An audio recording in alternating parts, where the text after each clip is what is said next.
6 councillors, 7. So if everybody's fine with this, we'll get the meeting started.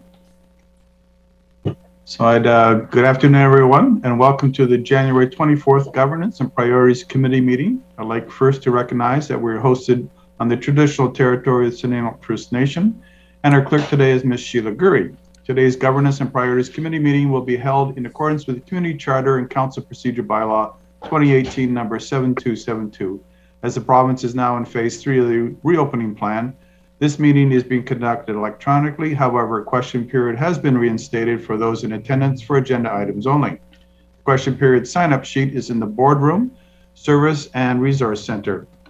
If during the meeting, any member of the gallery has a question regarding an agenda item, please write down your name and the agenda item on the sheet. At the start of the question period, the corporate officer will call those who have signed up to address council.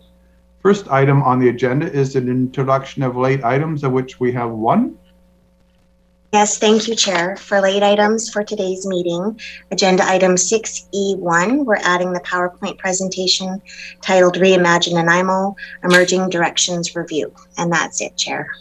Thank you. Does anyone else have anything to add to the agenda? Seeing none, I would like a motion for the adoption of the agenda as amended. Motion by Councillor Martman, seconded by Councillor Hemmons. All those in favor, please raise your hand. Any opposed? Seeing none, that is adopted. And the motion for the adoption of minutes as circulated. Motion by Councillor Martman, seconded by Councillor Hemmons. Any changes to the minutes? Seeing none, I'll call for the vote. All those in favor, please raise your hand. Any opposed? Seeing none, that motion is adopted as well. We're now on to item number 5, agenda planning, the Governance and Priorities Committee agenda planning, and it's to be introduced by Ms. Sheila Gurry, Director of Legislative Services. Thank you, Chair. And hello again, everyone. So for agenda planning this week at this GPC, it starts on page 16 of your original agenda, which lists the upcoming topics that have been scheduled for January, February, and one in April as well. So the Reimagine schedule is listed here, as well as some upcoming topics that staff have planned to bring forward to you, or that are on your list of priorities that you made earlier or later last year. So for today's meeting, you have the transit stop amenity options, which is on your agenda, as well as Reimagine. And for February 14th, you have Reimagine, as well as a governance update. So this will include some of the committee topic that was on your priority list, an update to the committee operating guidelines, at least, some talk about some election governance, and electronic meeting management procedures will be some of those governance topics that is good to have a refresher at least once a year on, and trying to get this as early into 2022 as possible. And at the previous meeting, before I say that, on page 17 is topics to be scheduled, which lists other items that council had previously prioritized and is on this list. And so they're all in different stages of coming forward to you. And at our last meeting, I asked if council had any topics that they would like to bring forward that aren't noted, that we could try to schedule to have a look at for the remainder of the meetings in 2022, which we have after February.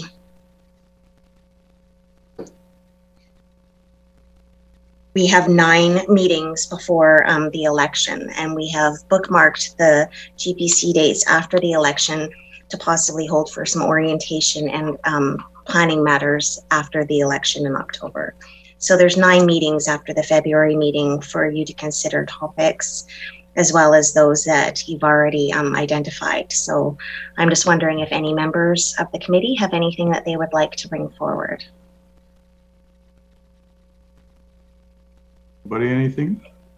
Keeping in mind, and I think I mentioned this last week, not to discourage you, but Reimagine is pretty heavy hitting for this year, and will be entertained at GPC meetings as you are the steering committee for Reimagine. So, and if not, the only other thing, if there's no member of council that has anything, the one other thing I'd like to talk about is the meetings going forward. For January, we had decided to do electronic meetings for the month due to COVID. So looking forward into February, taking this 1 month at a time, I was hoping council would be amenable to have a hybrid option for your council meetings in February, which are the 7th and 28th, where possibly once we sorted it out, somebody's not on mute. If I could just ask somebody to mute. Thank you. The council meetings in February, if we could have a hybrid option, because they will be hosted at the Vancouver Island Conference Center in the Shaw Auditorium, and that is where the public will attend should they have questions or wish to attend in person. If half of you could possibly show up, and then for the GPC on February the 14th and the Finance and Audit on the 16th, to have those entirely electronic like we have for this month. And that's just a lot of that is due to business continuity, ensuring that staff have minimal contact in large groups, et cetera, in order to keep them healthy and available to us should we need them. So I was just hoping for your thoughts on that process going forward for February. If you're amenable to it, if there's any objections. So I can follow up with correspondence to you all on seeing who can attend, and maybe we can spread your seating out at the conference center a little bit more. If we're only getting half of you to attend in person, that would be lovely. And we can do our 2 council meetings in a hybrid fashion for February. Okay, thank you so much, everybody. And that's it for me. Okay. Thank you very much. There's no motions regarding that item. Thank you very much, Ms. Gurry. Next, we're on to item 6, reports, and down to 6D, bus shelter and bench strategy update, to be introduced by Mr. Sims. Thank you, Chair. Good afternoon, Council. Just really briefly, Jamie Rose is here as well, and the author of the report. But this, as you're well aware, Council's directed us to return to you and with a report on potential long-term strategy in partnership with Regional District of Nanaimo Transit and BC Transit. And so Mr. Rose has met with them a few times on this. And I think similar to us, they're in a position of not being able to develop a strategy in the short term. So we've worked a little bit of discussed with our financial group, and there's the ability to extend the existing contracts for up to 24 months under the authority of the Director of Finance. So that's suitable for all 3 parties, transit at Regional District as well as BC Transit, and that just allows that period of time and period of breathing space to develop a more fulsome strategy. So in the meantime, the intent would be to proceed with putting the 2 suppliers on notice that we would continue to use them for the next 24 months or so. I think Mr. Rose would be pleased to take any questions if there's any on the part of the committee. Do we have any questions? Councillor Hemmons.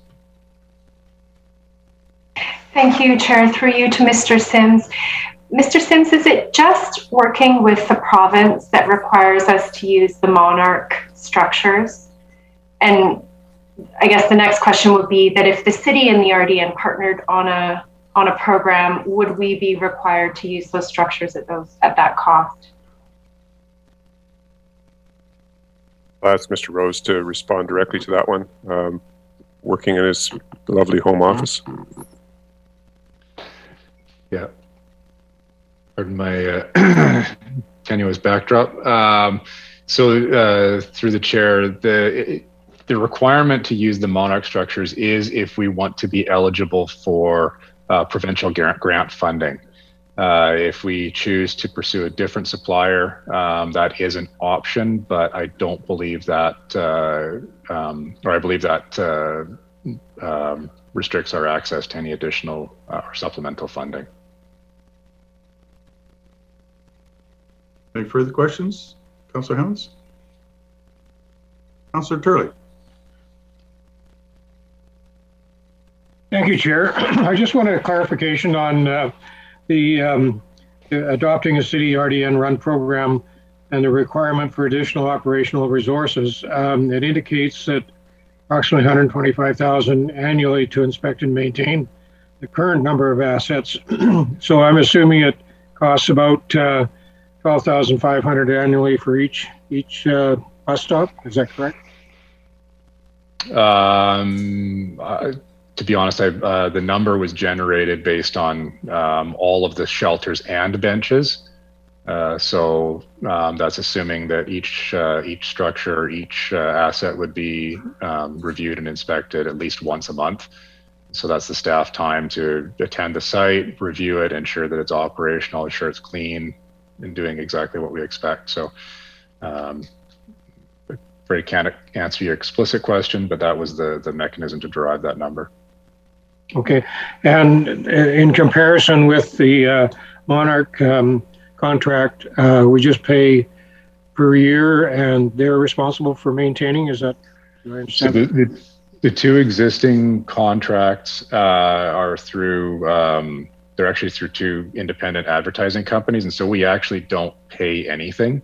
We receive revenue for them to provide, maintain, operate all of the hardware that's out there right now. And so this past couple of weeks, we've actually had a bit of a rash of vandalism. And so several shelters have had the glass panels smashed. There's other things that quite often come up with respect to cleanliness, but essentially we just direct a work order to whichever of the two contractors it is, and the matter's dealt with. And I think we get quarterly disbursements from them. Thank you. Thank you, Councillor Turley. Yes. Oh, no, that's it. Thanks. Okay. Any other questions from council? I don't see any. I have, well, I'll let Councillor Hemmings go first. Thanks, Chair, and thanks for the report. I think this is a really good update. The 24-month extension is going to give us that breathing room. I think we were feeling that crunch. However, I am concerned that without clear direction, we could end up having this report come back to us in 24 months' time and we're still at the same place. So I've been really curious about the ideas that Councillor Bonner's been putting forward, particularly around our social procurement work, and wonder if there isn't an opportunity here with this 24-month extension to kind of look at the possibility of doing things a bit differently. And if we're not beholden to use the $12,000 structures by Monarch, if we're not doing the cost share with BC Transit, then perhaps that opens up a door for us to do something differently. So I actually have a motion I'd like to deliver, Chair, if you're comfortable with that. Okay, go ahead. I'd like to direct staff to prepare a report with costing for a nonprofit bus shelter strategy co-owned by the City of Nanaimo and the RDN by September 2022. Are we looking for a seconder for that? I have a seconder by Councillor Martman. Thank you. Would you like to speak to it further? No, thank you, Chair. Okay. Yes, Councillor Martman.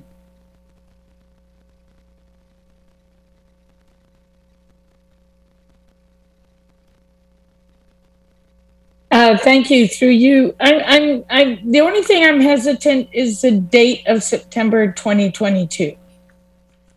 Being able to bring back a report in that timely manner. I'm just wondering if somebody could respond to that.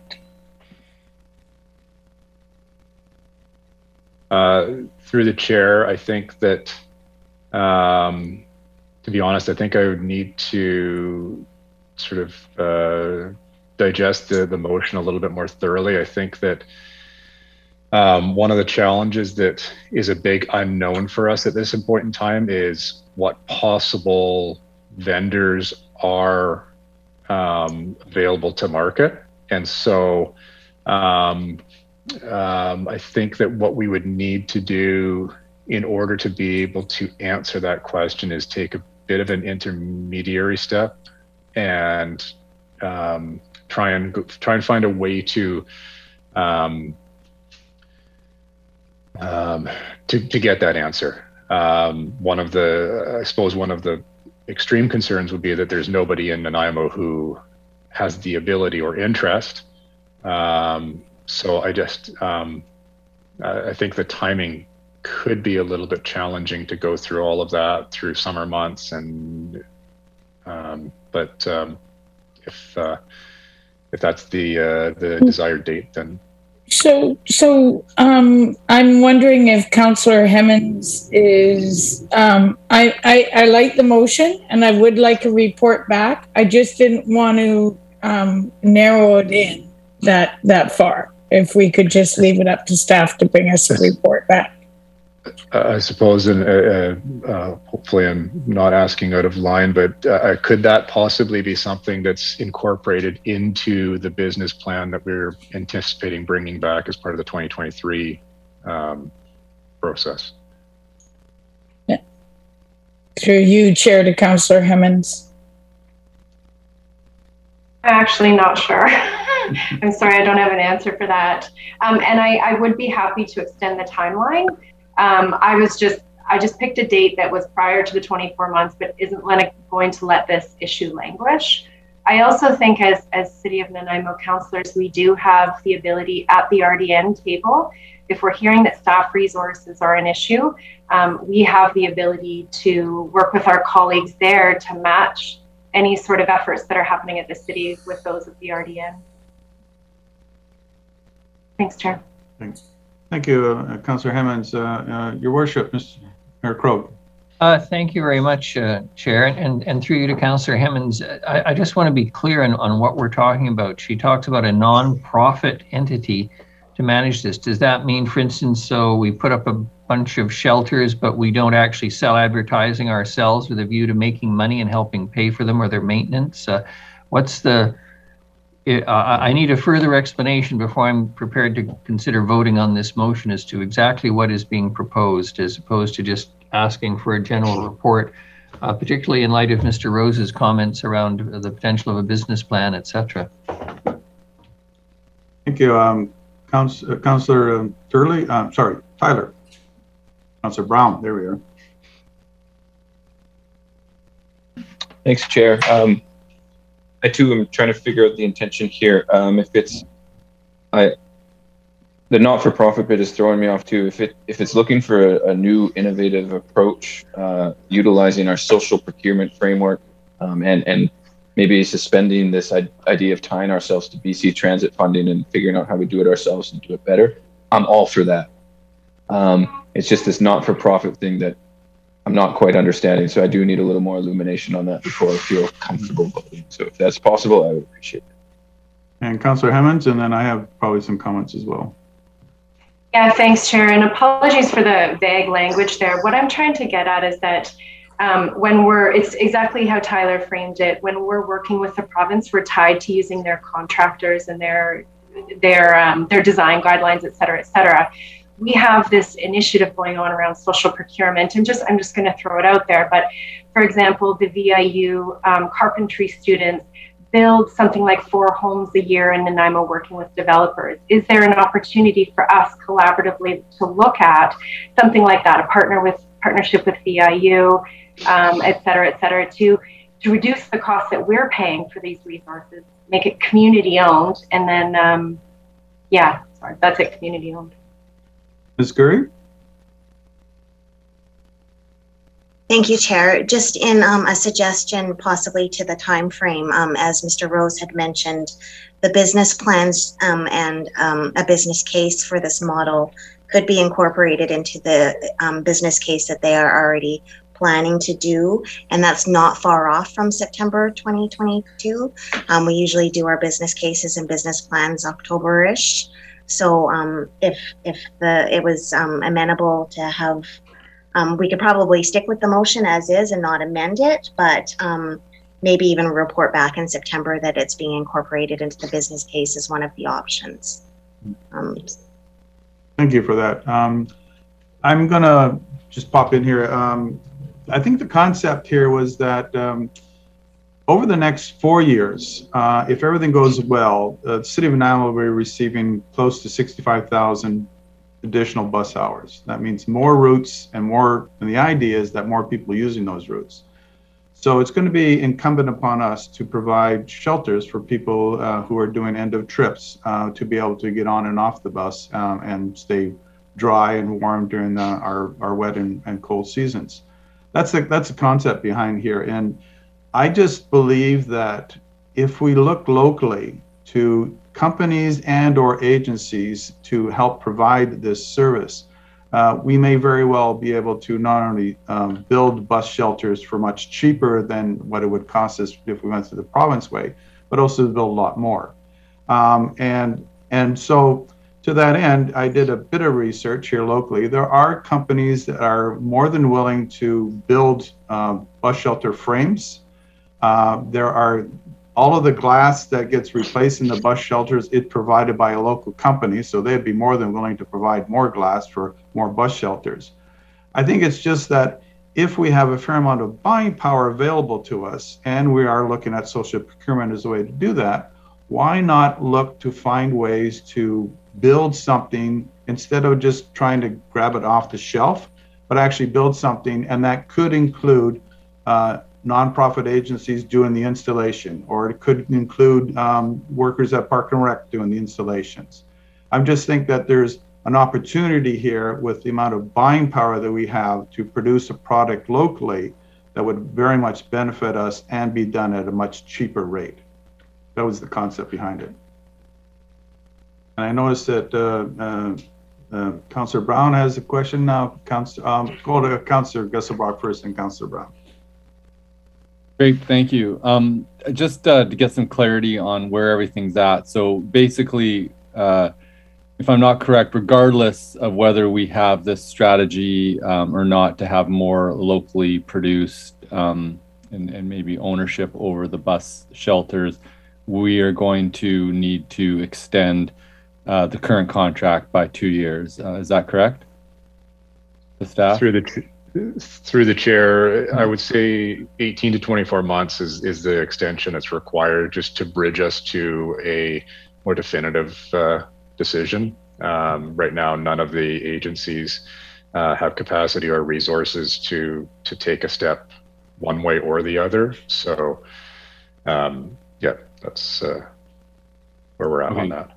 Great, thank you. And just in terms of the motion on the floor, I think that, you know, doing something new and different I think it's an interesting thing to pursue. It will take a different type of management and maybe, you know, eliciting services in the community that may not have been provided before, but it can be done, and it may take a little bit of additional energy to get off the ground, but I think that it's energy worth investing in. The current motion with the language of nonprofit is a little bit, makes things a little bit unclear for me. But another question to staff clarity. If we extend this by 18 to 24 months, the current contract, we were also concurrently working on, with the regional district of Nanaimo, working on coming to council with another strategy of how to do something different. Is that what Ms. Gurry was saying? Question to staff. Yes, through the chair. So the expectation that I was hoping to convey through the report was through the next sort of 12 to 14 months, we would collaborate with BC Transit and the RDN to explore options to deliver a program that would align with council's vision. And that doesn't necessarily mean or constrain us to the Monarch product. We were expecting to look beyond rack opportunities. The elements of looking beyond that we needed to ensure that we were fully informed on was what sort of other resourcing would be required to go down that route. And so that we would be able to bring a full discussion back to council through the 2023 budgeting process to effectively lay all the options on the table and say, here are the pros and cons, here are the pros and cons, here are the pros and cons.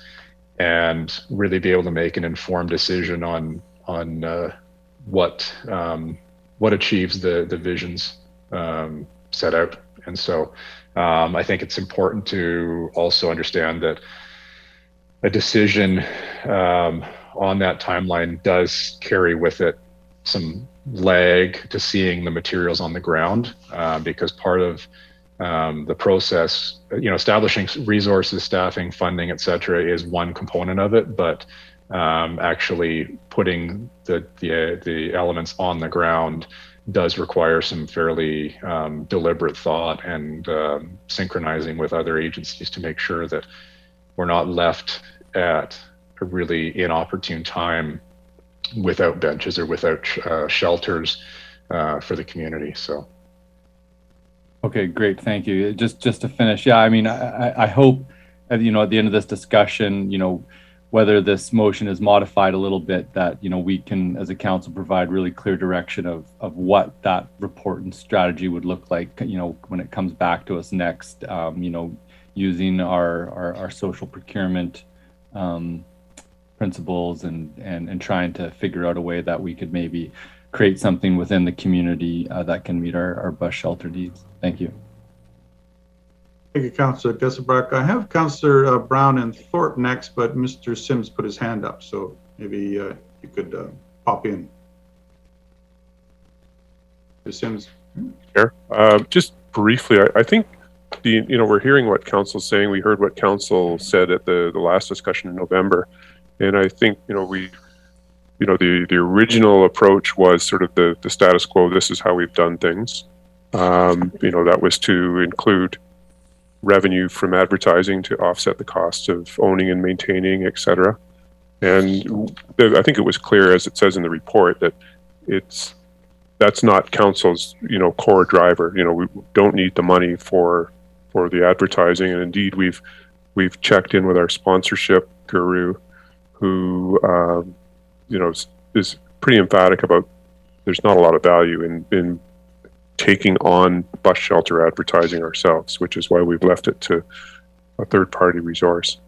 I think the intent would be, that is, continuing or repeating the status quo is certainly one option in a business case, but it's sort of gleaning from the conversation, another option in the business case is to using social procurement to look at other, there may be a plethora of other options that we can consider. So just rather than a single narrow view, to consider some options, perhaps a menu for council to select from, including the social procurement, working in partnership with RDN. What are the implications of that? Canvassing other potential suppliers or sources of shelter construction / maintenance. And that kind of thing. So just to maybe broaden that motion a little bit, but leave a bigger picture for council to consider in a business case. Thank you, Mr. Sims. Councillor Brown. Thank you, Chair. So first of all, I think we obviously will need a follow-up motion to, I think, our hearing. But people are supportive of the 2 years, so we do need to deal with that. So I'll just say that I am supportive of that. I am really appreciative of Councillor Hemmons actually bringing this forward, because it does feel like the conversation's been going for some time and the same thing just keeps coming back. So I do think whatever the vision is needs to be articulated. And because I remember, I think it was 2 years ago where Mayor Krogh was talking about bus shelters, and he had some words that really stuck with me, and I think were awesome. And I think that's what's at the core of the discussion today around, bus shelters that are more localized, that are something that we are proud of, that show a good system. So I'm feeling like that's the intention. I am getting hung up on this not-for-profit language. And so, Chair, if you would entertain an amendment, I would amend the motion to say direct staff to prepare a report with costing for a bus shelter strategy co-created by the City of Nanaimo and the RDN in accordance with the sustainable procurement principles. Councillor Hammonds, are you amenable to that? Chair, if you could actually get a seconder for that amendment, and we'll do it formally. Okay. We have a seconder, Councillor Gesselbach. So- is this, we could do this as a friendly, or you want to vote on it? Chair, because there was so much discussion on the main motion and this changes the content substantially, I would prefer formal. And so now if there's no other discussion on the amendment right now, you would then vote on the motion as amended, the amendment, pardon me. And if the amendment passes, then we'll go back to the main motion as amended. Okay, I have a couple of hands come up. Councillor Brown, did you want to finish up? Yeah, Chair, I think the intention that I've heard from yourself, Director, Councillor Hemmons, I think this is in line with that. I hope so. I'd be curious to hear from Councillor Hemmons. The only thing I think would change in my mind is that I do think there is an opportunity for for-profit companies to also fit within our social procurement framework, and that would leave the door open to them. And I think that's important because what I'm hearing is we want to maximize innovation and look to see if we can achieve a shelter strategy that utilizes some of our local creative firepower. So I just think this is a little bit broader and opens the door for that, and gives some opportunities to explore what a not-for-profit model might look like, but also, if there's someone that could step up for the plate that is a for-profit company, then I definitely want to hear from them and see what they can provide as well. Thank you. Okay, thank you. To the amendment, Councillor Thorpe. Yeah, thank you, Chair. And to be honest, I'm not sure if I'm speaking strictly to the amendment, but at least partially. I agree with much of what Councillor Brown just said, and I was not comfortable with the original wording of the motion. Social procurement does not necessarily mean dealing with nonprofit organizations. It seems to me that we're sort of muddying the water here, and we had this conversation back in November. I agree with the staff's suggestion that they need basically 2 years to buy some time. And I think they're hearing from us that council wishes them to broaden the scope of their possible options to come back to us or whoever's sitting here at that time. I'm not convinced that any other motion is necessary right now, assuming that staff has heard that message, and I believe through Mr. Sims that they have. We sent staff away to check with the RDN, to check with BC Transit. They've brought back information. They've brought back some good information and their recommendation. So I'm happy to leave things as they are for 2 years and trust that staff will bring back a fulsome set of options and recommendations at that time. So I don't think I'm going to support any more constrictive language than that. Thank you. Thank you, Councillor Thorpe. Councillor Turley. Thank you, Chair. I'm not sure if this is to the amendment or the whole motion, but one of the concerns I have, maybe because of my misunderstanding of the scenario, is what is CUPE's position on contracting out further bus shelters once we switch? If we switch to maintaining them ourselves, can we then go back? I guess is what the question I have, and I would like. I don't know if it's necessary to have that, but I hate to see us get in a situation where we've gone one route, and if that didn't work, now we can't go back. Anyway, some clarification on that at some point would be helpful. I think Ms. Curry. Thank you, Chair. I think that would be outlined in the business case that came back to you, those options and what the implications of that would be. Thank you. I don't see any hands up. Mr. Rose, I still see you? No? Nope, No, sorry, okay. that's a misfire. Okay. I'm going to speak in favor of the amendment. I think it does give us a bit more broad reach there. I'm going to apologize to council. It was me pushing the not-for-profit thing, which was part of that I think Councillor Hemmons reacted to in her motion. But this makes, I think, a much broader use of what we would like to see coming back. And I think staff have listened to the conversation today on that. Is there any more discussion on the amendment? Seeing none, all those in favor, raise your hands. And those opposed, we have Councillor Thorpe opposed.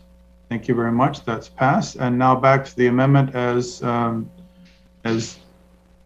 by the main motion as amended. So the main motion as amended. Yeah, I was going to get figure that out eventually. Any further discussion? Seeing none, all those in favor, raise your hand.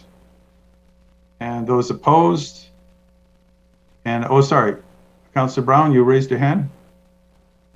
I think we have Councillors Turley and Thorpe opposed. Yes, I was good. So we have Councillors Turley and Thorpe were opposed to that motion, and that passes. Mr. Rudolph, you have your yes, Mr. Chair, just a clarification on process. As Mr. Rose has indicated, this is not just a 2-year.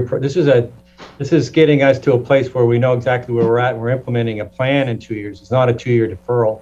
So in order to do that, what he's outlined is you would expect to see in this fall's business plans an outline of a project that will go through this process for next year. And that there would then subsequently lead to some GPCs and ultimately a council decision, as well as the RDN, that would then find its way into the budget the following year for implementation on that way. So there's a continuum of process here. So it's actually a decision would have to be made long in advance of 2 years out. This is just buying the time to get to the place. And then there could be a time frame for procurement and all those types of things would be in advance of any further extension. So that is the process that I understand we'll be doing. And I think you've informed staff of what the expectations are in terms of the spectrum of alternatives. And Mr. Sims has used the term menu. I think that's something. So I think you can expect more than a couple of issues to be attached to this. And I just wanted to remind you that this is in addition to procuring the structures, there will be a significant amount of conversation around maintenance and management of these facilities and the cost to do that, which kind of alludes to some of the comments Councillor Turley made mention of. So there'd be a capital and ongoing operating and the fiscal that goes with both of those. So just as long as we're clear in process, and I want to make sure our staff are understanding what your understanding is. Thank you, Mr. Rudolph. That's certainly my understanding. Councillor Brown. I just was curious, we don't need a follow-up motion for the 2 years. That's handled by the Director of Finance, correct? Ms. Gurry? Yeah, Chair, I was just going to say, yeah, there will be this motion included in the business case, other items that the committee is looking to address. And yeah, it'll be addressed then by finance and the budget process. Okay. So I think then that means we're done with this section. If that is the case, I'm looking back to my agenda here. And we're now on to reports, 6E. We have, and this is to be introduced by Dale Lindsay with the big long title. Go. Thank you, Mr. Chairman. Good afternoon, Council. Good to see you all. This is this afternoon is a continuation of the discussion that we had that was going on 2 weeks ago at your last GPC meeting. And it's really about, there's a few items that we'd like to talk to you about, kind of what we're terming as emerging directions or changes, I guess you could describe them as, that are really being highlighted in the new city plan. Now, as you all know, we're on a target of coming back to you on February the 14th with the launch of that plan. So I just wanted to first recognize there's a ton of work going on behind the scenes with staff and our consultants to try to finalize that document, and the feedback and commentary you give us today is very helpful in that. I do want to, and I know Council's aware of this, but I just do want to clarify in case there's any questions after the last meeting. Council's not being asked today or in our last meeting to make final decisions on any of these matters. What it really does is gives staff the opportunity to kind of outline, where we see some of these initiatives going and directionally make council aware. But at the end of the day, the report, the plan will go out, hopefully on launch on the 14th, and then we'll have basically to the end of March for the community to go away, absorb that, give us feedback on that before we return to council. So we're a ways away from any final decisions, but certainly the input and feedback that we get from these sessions is very helpful in preparing that final draft document. So unless there's any questions for me, I'll turn it over to Ms. Bhopal Singh, and her and her team are here this afternoon to kind of walk you through the remaining part of your agenda, and I'll remain available to answer any questions that might come up. Thank you. Thank you. Okay. Through the chair, thank you, Mr. Lindsay. So council, we're back before you again, continuing on from January the 10th. So we are going to be taking you fairly quickly through some key topics that we want to temperature check with you. We'll be using the same format as we did before, getting you to do Zoom polls, asking that you take notes as we go through each topic area, and then giving you a break and then coming back to you with the top few areas of concern. If there's some topics where you're all okay with the direction we're going, we may not need to discuss it. And so that's the format we'll be taking. So today we will be taking you'll see a couple presenters. We'll have Christy McDonald, Doris Fournier, and Kasia Began.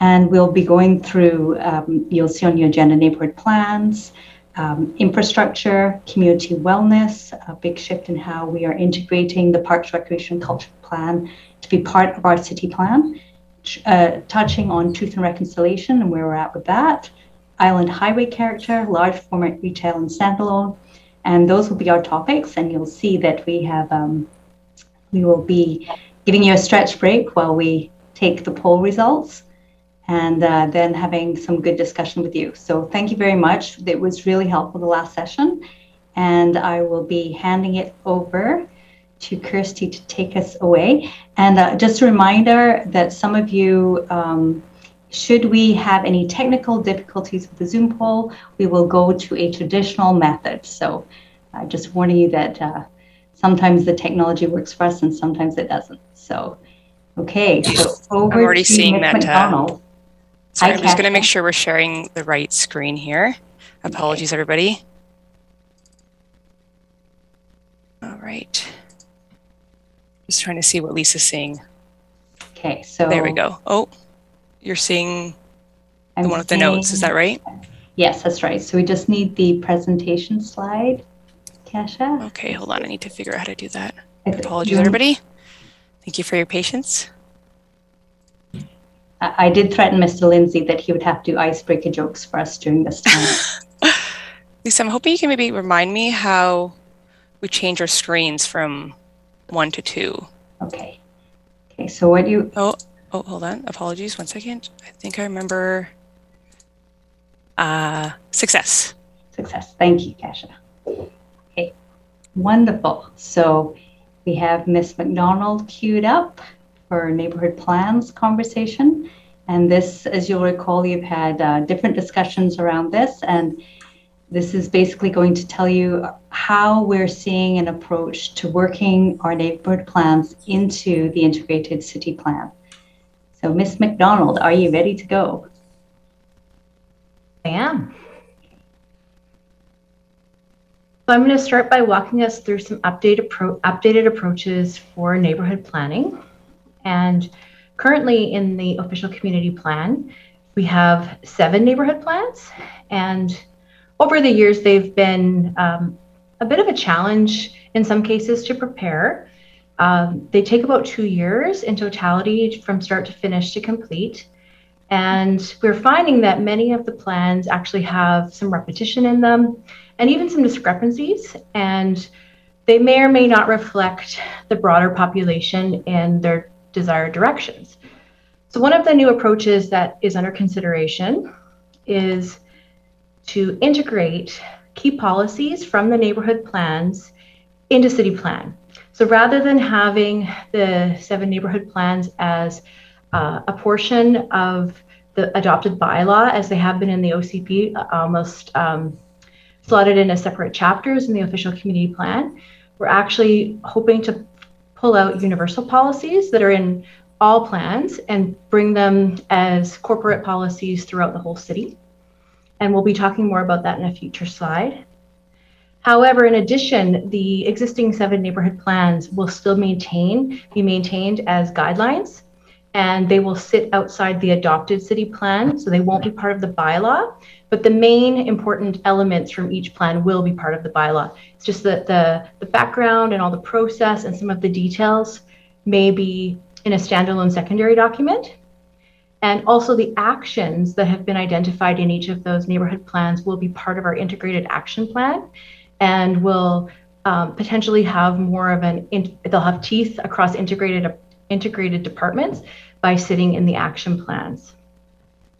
So the plans will still very much exist as reference documents, and the city plan will be consistent with them, but they won't be part of the adopted bylaw in this updated approach. And one of the, next slide, please, Kasha. When we've been combing through the 7 plans, we found that there are a number of universal policies across all plans. And some of the some examples of this include references to sense of place and character across all plans, a real desire to have local walking accessibility, whether it be on sidewalks, bike networks, or trails. A lot of focus on public view protection, whether it be to mitigate heights, to have a water view, or look at sensitive features such as a bay or other important landmarks in the community. Also, a focus on having a safe neighborhood, and that could include traffic safety, or it could include crime. Making sure that parks and recreation amenities in the local neighborhood are really relevant to the current demographic, and that there are local options.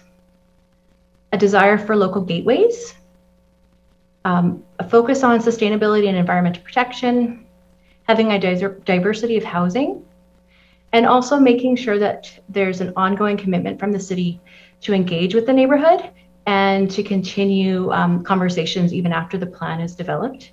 And so those are examples of the policies that we are going to have really strongly in the city plan in a few areas, one of them being a new integrated neighborhood section, but they are reflective in all 7 plans, and probably many of the neighborhoods that currently don't have plans as well.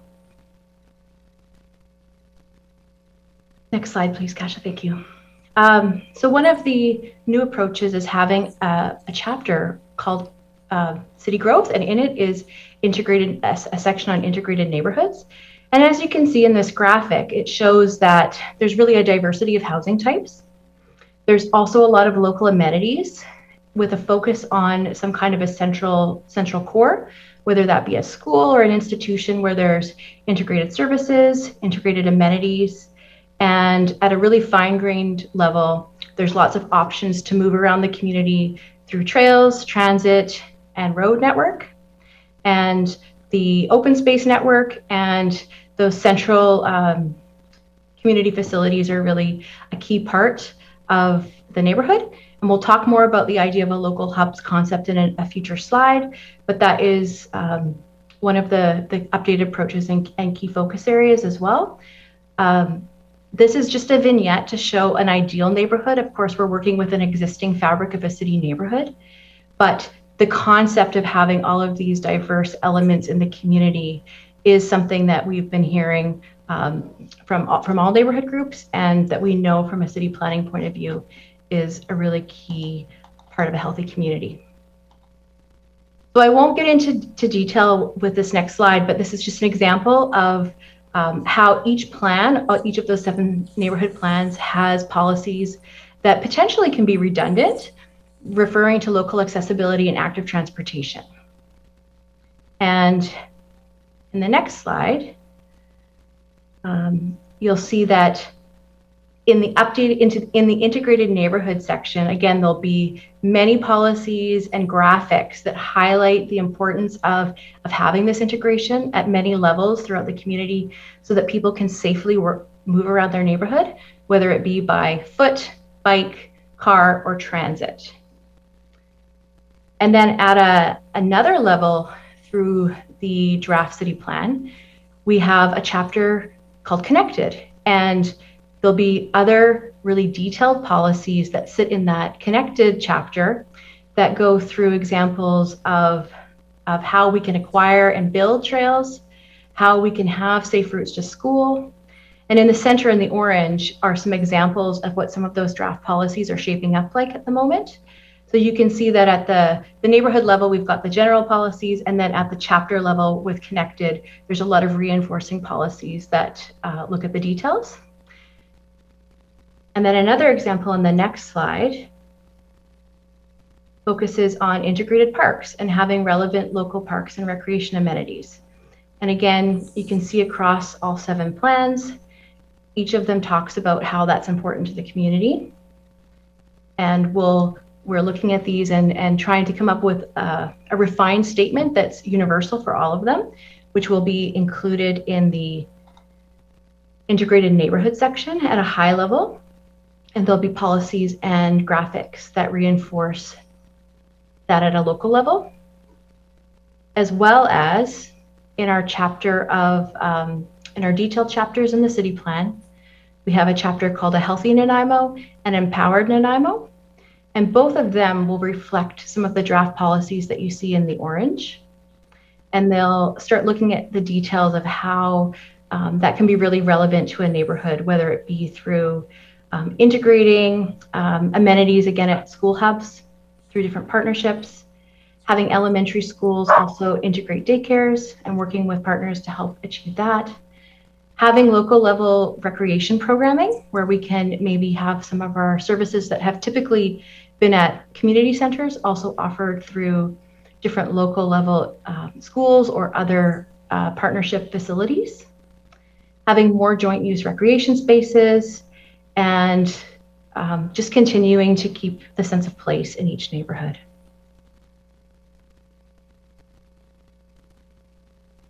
So one of the analysis that we've done also has been looking at some of the feedback that we received when different plans were developed. And the Chase River Neighborhood Plan is a really good example of an older plan. It was developed in 1999. And we checked in last year with the community about their priorities through the Reimagine process and noticed that there had been a shift in what used to be a priority with potentially what is a priority today. And that's just to show you that we're noticing that some of these plans, they can become outdated quite quickly.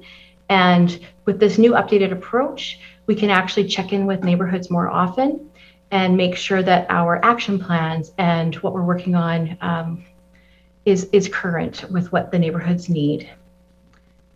And another example of that is actually in the South End Neighborhood Plan, which was written a lot more recently, 2008. Those of us that have been part of the process, it's hard to believe it was 12 years ago, but we noticed that there are some similarities today in what has come through some of the Reimagine Nanaimo priorities, but there's also a shift there as well. And in both Chase River and the South End Neighborhood Association, one of the big shifts recently has been to have indoor community recreation space. And that is, of course, something that council and our partners are working towards through a wellness center in Chase River. And also another example is to have more active transportation in their neighborhood, which is also something that is ongoing through discussions. So that brings us back to this integrated action plan that we're excited to share with you in the middle of February that really will help, we feel, to capture where those current priorities are for a neighborhood. And within, there'll be an integrated list of what we've already heard from neighborhood plans, as well as a continuing conversation with neighborhoods to keep reflecting back to find out if we are on the mark, and then we can update these integrated action plans to have that current list. And that can be a list that council may or may not put into capital plans. They may or may not pull into their strategic planning, but it also can be across the board, something that our corporation's working on integrating. And it's something that we can do through many means of communication with the neighborhoods, including, of course, using our Get Involved platform, which is a new tool for us to make sure that we're being responsive and reflecting back to neighborhood priorities across the whole community. And again, on the right side, you see that there's some actions, potential actions to consider in our current draft. And again, just showing you how they're connected to a neighborhood plan, but they're also connected to that ongoing conversation and priorities that the communities have reflected back as key to them, such as active transportation corridors along Halliburton Street, community center development in South Nanaimo, and updating local park amenities. In this case, the example is Brecka Newcastle, but there's many examples of that. And when you see the draft, you'll find it in the chapters that are listed: connected, partnerships, healthy communities, and empowered. So that brings me to the end of our update for you about neighborhood planning. And we'd like to take a quick pause and check in with you to find out if this direction is where you are expecting us to go and if it's hitting the mark with you or not. So as we did in the previous GPC, we have 3 questions where we ask you if it looks good, keep going, still deciding, have some questions and concerns about this emerging direction.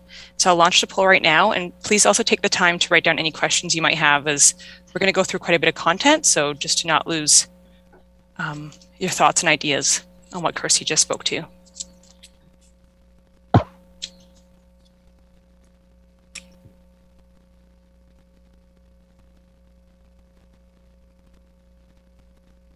While folks are voting, Councillor Gusebrock, your hand is up. Oh, sorry.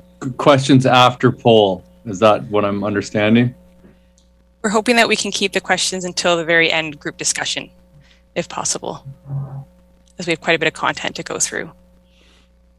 So you have to write your question down. Please. And okay, I have 8 of 8. And I'm going to end the poll. And okay, share the results. So we have 4 out of 8 councillors that says looks good, keep going. And we have 4 out of 8 that said still deciding, have some questions. Okay, thank you for that. And we're going to move on to the next topic.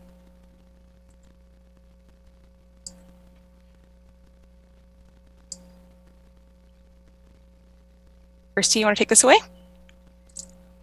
The next topic is actually Doris. So no fun facts? Oh, sorry. Not seeing your screen. Fun facts, yes. So just to tie this back to our neighborhood discussion and also the following discussion, does anyone know in 1975 how many neighborhood associations, or sorry, local improvement districts amalgamated into the city of Nanaimo? And they've given us our wonderful linear layout that we have today. 4. 5. Any other guesses? 5? You're getting closer. I'm thinking 9. There were actually 6. So the North Wellington Improvement District, Cranberry, Harewood, East Wellington, Northfield, Pleasant Valley, and Departure Bay. They were considered 6 in our letters of patent. Yeah, they were all done in the honor of my year of graduating. All right, moving on to infrastructure, we have Doris presenting for us. Doris, are you there? Yes, can you hear me? We can hear you. Take it away. Through the chair, thank you, Kasha. Hello, everyone. I'm Doris Fournier. I'm the manager of municipal infrastructure. Our group does the planning for the underground utilities throughout the city, and we've been providing input to the Reimagine team in regards to utilities for some time now. We've discussed that sustainability, affordability, and resiliency should be considered for underground utilities and all other infrastructure to ensure their long-term financial viability, which means that for utilities, we need to consider the available and required piping capacities needed for the proposed land uses to expand urban centers. Big takeaway is that impacts to all the existing and future infrastructure needs should be considered when making choices for land uses. We also want to mention that the new infrastructure for the large undeveloped areas such as Sandstone and Ocean View will have the biggest impact on asset management planning, operating, and maintenance costs. Next slide, please.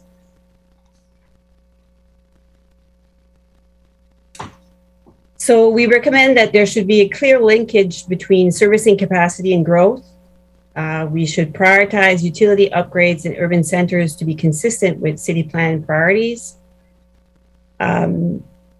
These recommendations have led to 2 proposed policies for infrastructure, amongst many, that 1, growth in areas with infrastructure capacity restrictions should not proceed until there's confirmed funding and plans. Next slide, please. Also, to make land use planning, capital investment decisions considerations of life costing and asset management of all infrastructure systems. 2 action items specific for utilities worth mentioning that came about from the policies is to consider future line. Oh, sorry, next slide.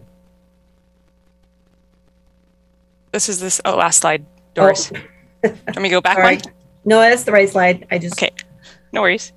Sorry, again, so 2 action items specific for utilities worth mentioning, to consider future land use changes to capital plans and DCCs, and to consider stormwater utility to support viability and resilience of the stormwater system. And those are my slides. Okay, thank you, Doris. And I'm going to launch the poll regarding infrastructure. The poll has now launched, so you should see it on your screen.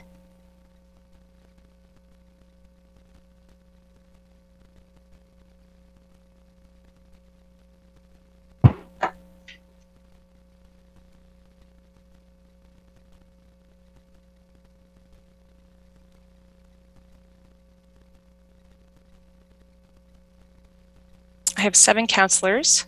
Is there one more, perhaps, that left the meeting? It looks like Councillor Hemmons may have stepped away. So okay. Thank you. Sorry, the poll's not popping up for me. I'm here and I voted. Oh, okay. I will try to launch that again. I'll just share what we have right now, and then Ben, I'll launch it for you again. So we have 5 out of 7 that says looks good, 1 out of 7 says still deciding, and 1 that's concerned. So Ben, would you like me to run that for you again? Yeah. Okay. So. I mean, I'm happy. Okay. And I'll just take that as continuing on with the PowerPoint, if that's okay with you. Yeah. Okay. Back to Kirsty on healthy and empowered Nanaimo. Thanks, Kasia. So as Lisa mentioned earlier on, one of the big moves is that we no longer will have a standalone Parks, Recreation and Culture Master Plan after City Plan is adopted. It's always been a secondary document that's stood on its own. And what we're trying to do is really have an integrated approach where all the policies and actions are now actually embedded into the City Plan. And one of the ways we're doing that is through both the healthy chapters and the empowered chapters of the draft city plan. So in phase 1 and phase 2, we heard quite strongly from the Nanaimo community that many community well-being elements were really important to Nanaimo. Kasia, next slide, please. And those include items like access to public waterfront, access to nature, a diversity in programs and experiences, having arts and cultural experiences throughout the community and making them accessible, and also having multi-use facilities for all distributed throughout the community. One of the approaches that we've had in previous, both Parks, Recreation and Culture master plans, but also Canadian-wide, is we've really had a focus on generating revenue from recreation. And the current trend is that recreation is really recognized now as an essential service, not as something that you necessarily add on or that people can choose to take advantage of, but it's really integrated throughout our community. And it is part of what makes our community healthy. So in this approach, we have PRC policies integrated into both the city plan and the integrated action plans at all 5 chapters. So throughout the whole document. Cost recovery is not the focus, but it's really having them be accessible, amenities and facilities and programs be accessible and something that you see in your everyday life. Having a community well-being approach that is inclusive to all people, and really recognizing that it's not an added benefit to the community, but it's something that is integrated into the community. We've also learned a lot through the pandemic, and we've learned that parks and having an integrated park system is also really important to the overall community's well-being. for many reasons, for physical well-being, for psychological well-being, as well as the well-being of our environment and all the air we breathe and the city that we live in. So throughout the policy sections of City Plan, there's a focus on equitable access to open space at all scales throughout the community, protecting natural assets for many values, including environment, climate resiliency, biodiversity, and physical and mental well-being. Having green spaces throughout the community so that people can safely gather. And of course, through the pandemic, that's been a focus for people. And also providing relevant amenities in all of these open spaces and public spaces. And previously, we've always had recreation services that look on supporting, again, not necessarily being an essential service. And now that the current approach is a delivery on services that support physical well-being throughout the community. So we touched on that a bit more, but really focusing on opportunities to work with others, whether it be in shared facilities and spaces, such as a school or a community center that maybe has integrated library services or integrated health services also in it, and working with a variety of partners so that we can really foster a broad spectrum of healthy living. And our current approach is really, we've already started this, but to have a number of partnerships with many organizations throughout the community. And so City Plan and the emerging policy directions really support this idea of aligning and collaborating for a variety of objectives throughout many partnerships. Recognizing that it's hard for us to find large sites to assemble and build, say, a future recreation center, but a solution to that might be with working with private partners, or it might be working with other public institutions to help assemble land where we've got, let's say, a park right beside a school, and we can have synergies and common goals. Considering that neighborhood school sites and the adjacent lands are opportunities for these local level hubs with small scale neighborhood services, and realizing that down the road, realistically, these partnerships will be essential to any new wellness infrastructure that we are building in our community. So I'm not going to go into great detail in these next few slides, but these are examples of projects that we've identified in our draft action plans. So this is the Integrated Action Library. And an example, again, to highlight partnerships would be the first one. Continue to work collaboratively with the school board and explore creative facility partnerships as community needs and demographics shift. So that's the example that you'll see reflected both in our policies and in our actions to help achieve these integrated goals. We also have a number of policies, and some of you have seen these slides already through an ACAI committee meeting in December, but looking at ways of incorporating inclusive and accessible policies at a corporate level so that it's really something that we're all working towards achieving throughout the community, whether it be in built form or in public spaces or in programming. And previously, they haven't been integrated into a one-stop location. So City Plan and the Integrated Action Plan will be that. And the intention also is that City Plan and the Integrated Action Plan will serve as our future city accessibility plan. Recent legislation from the province has required that we create one, and it's actually really good timing because we've been going through this process, and we're hoping that the deliverable that you're going to be seeing soon will be able to serve as our accessibility plan to meet this goal. And again, I won't go into the details on this, but some actions that we've identified in the Integrated Action Plan that help achieve these inclusivity and accessibility goals include implementing items like the Bevan Park Master Plan, which was completed in 2015. And it identified, for instance, not having a second level gym and wellness center, but having it on the ground level so that an elevator is not required and stairs are not required to access that space. Also, items like working through phase 2 of the inclusive playground at Matthew Sutton Park. and that's an ongoing project, and that will be completed hopefully this spring to focus on under fives. And I won't go through all the list of details here, but you have them in your slide package to refer to. And if you have any questions, we'd be happy to do that at the break time.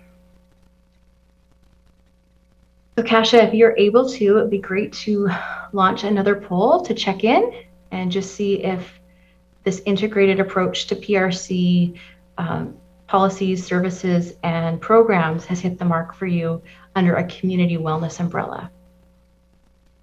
I've now launched the poll, so please let me know if you are not seeing it.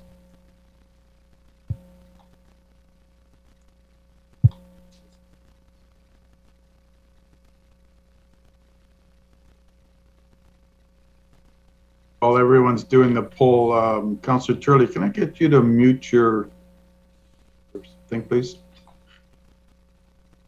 All right, I'll now be ending the poll as we have 8 of 8. We have a split here of 4 that say it looks good and 4 that are still deciding and have some questions. Oh, sorry, they're showing the results right now. 4 and 4.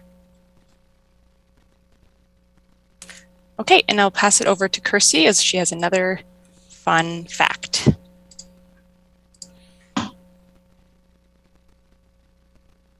So just before we move on, I was wondering if anyone is aware of what project the city has been undertaking in a partnership program that has been recently published in a book. It's apparently both a physical copy of a book and an ebook, and it was released last month, so we can even try and get you a copy of it if you want. Any guesses? Donut economy. Councillor Brown has a guess. I think Councillor Brown has a guess. Doesn't Mr. Harding write some papers from time to time? Am I wrong in that? So I'm going to guess it's something with rec. It is. It is. And I don't know if he had a hand in writing this or not. He can maybe pipe in, but it's in a journal called the Interprofessional Collaboration in Parks, Recreation, and Human Services. And it was about recreation health prescription and an approach with a number of partners, including the school board and VIU, many departments at VIU, where nursing students, education students, and recreation students were asking physicians and us to partner together and write prescriptions for people to get out and increase their recreation in their daily lives. So if anyone wants a copy of that, I'm sure we can manage to get you one. I do have co-authorship on that one, but I must say Miss Joanne Schroeder from VIU did way more than the lion's share than I did. I think I'm just more there by name, but it's, yes. Thanks, Richard and Kirsty. Okay, we'll be moving on to truth and reconciliation, and I'll be passing it over to Lisa. Okay. Thank you, Kasia, and to the chair. This is going to be very high level because we have ongoing conversations with SNANEMO and also some that are going to be lined up with SNATNAWAS. So if I could get the next slide that gives you an overview of where we're going. So you can imagine back in 2008, the word reconciliation was not really prevalent in Canadian language. There were things like the New Relationship Trust and other types of language being used through other agreements with First Nations, the province, and at times also local governments. So back in 2008, we had no references in the official community plan to the term reconciliation. However, over the last few years, several years, Council has been doing land acknowledgements. Land acknowledgements have been making their way into more recent documents like our Health and Housing Action Plan, Culture Plan for Creative Nanaimo. And then back in 2019, Council supported an approach to implementing Truth and Reconciliation Commission's action number 57 about educating municipal employees on the history of residential schools and Canada's history with Indigenous peoples. And then more recently, Council in December approved further support carrying on from last year for the first National Day of Truth and Reconciliation that was done in partnership with SNANEMO and the school district. So that's kind of where we're at. And then moving forward in our Reimagine document, we are looking at having, of course, a land acknowledgement. That is, I think, a given the direction we have from this council and how they approach territorial acknowledgements at the beginning. And then moving beyond that to have different policies throughout the document that address different elements of reconciliation as they fit within the different goals of the plan. And as well, having a separate section that speaks specifically to reconciliation. So I don't have all the details of that for you today, other than to assure you that we have some of that draft language that we will be sitting down with SNAMO staff to go through, and then bringing it forward to our different advisory groups like the Protocol Agreement Working Group. So that's where we're at with that, and with more details to follow. So that's the overall approach, and we'll just take a quick temperature check. And I realize I'm not giving you a lot of details, but to see if you're on board with that general approach. Thanks, Kasia. If you could launch the poll. You've got it up. I have it up now. Thank you. Yeah.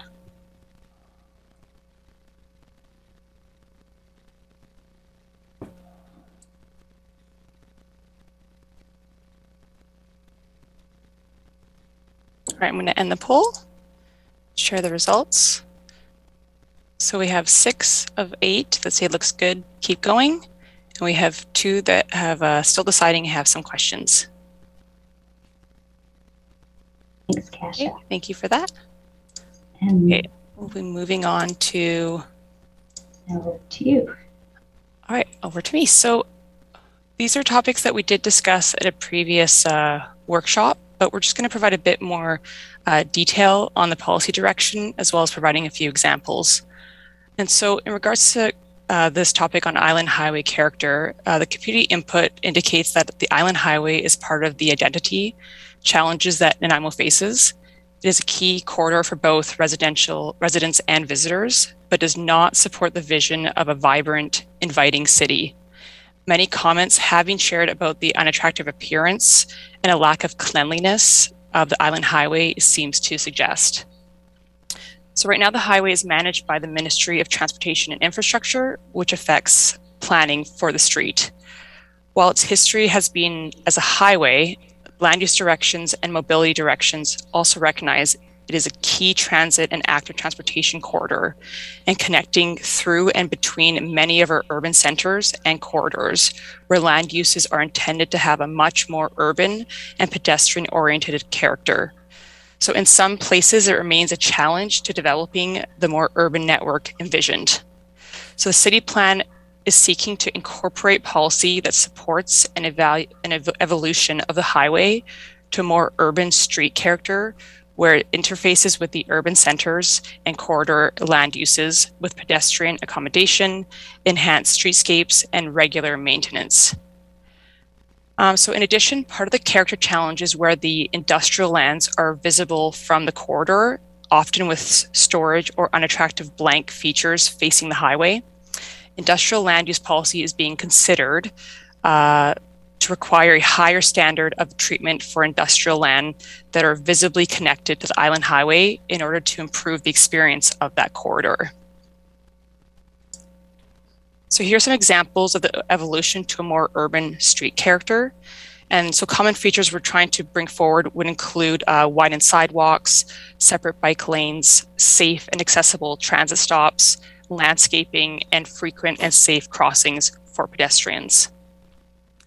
I'm just going to launch the feedback poll to get your thoughts on this approach.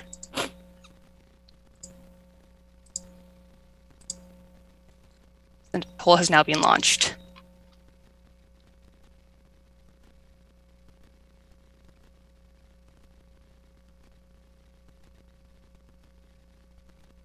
Okay, it looks like we're having a split on this topic. We have 4 councillors that say it looks good, keep going, and we have 4 that are still deciding and have some questions.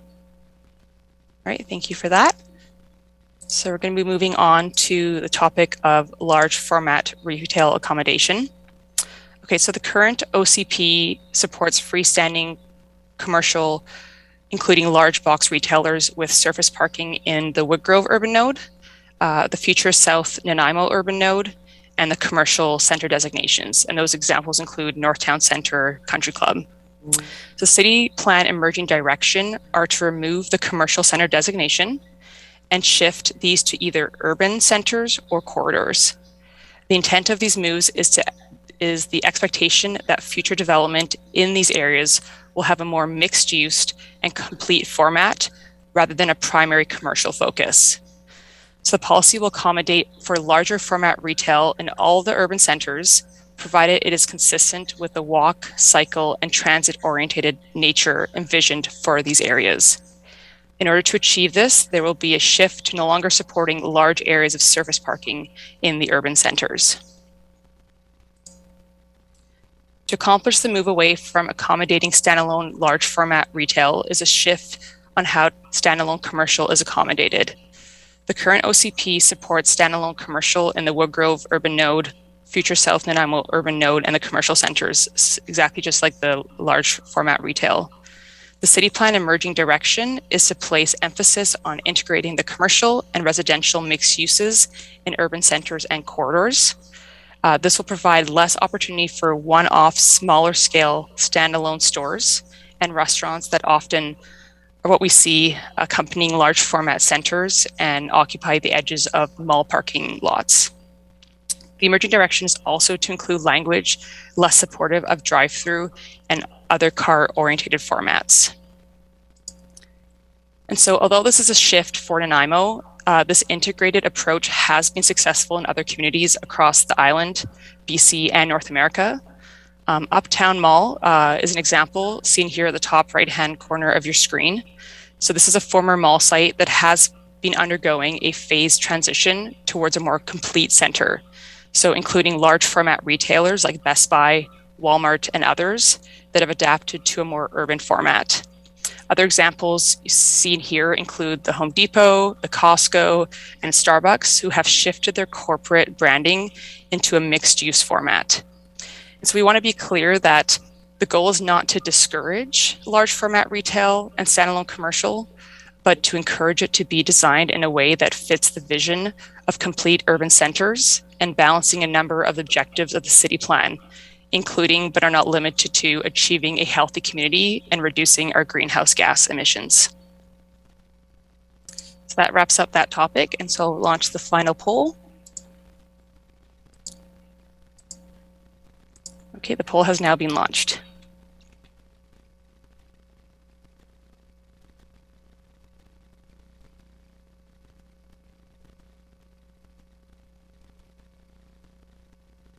Okay, it looks like everybody's answered.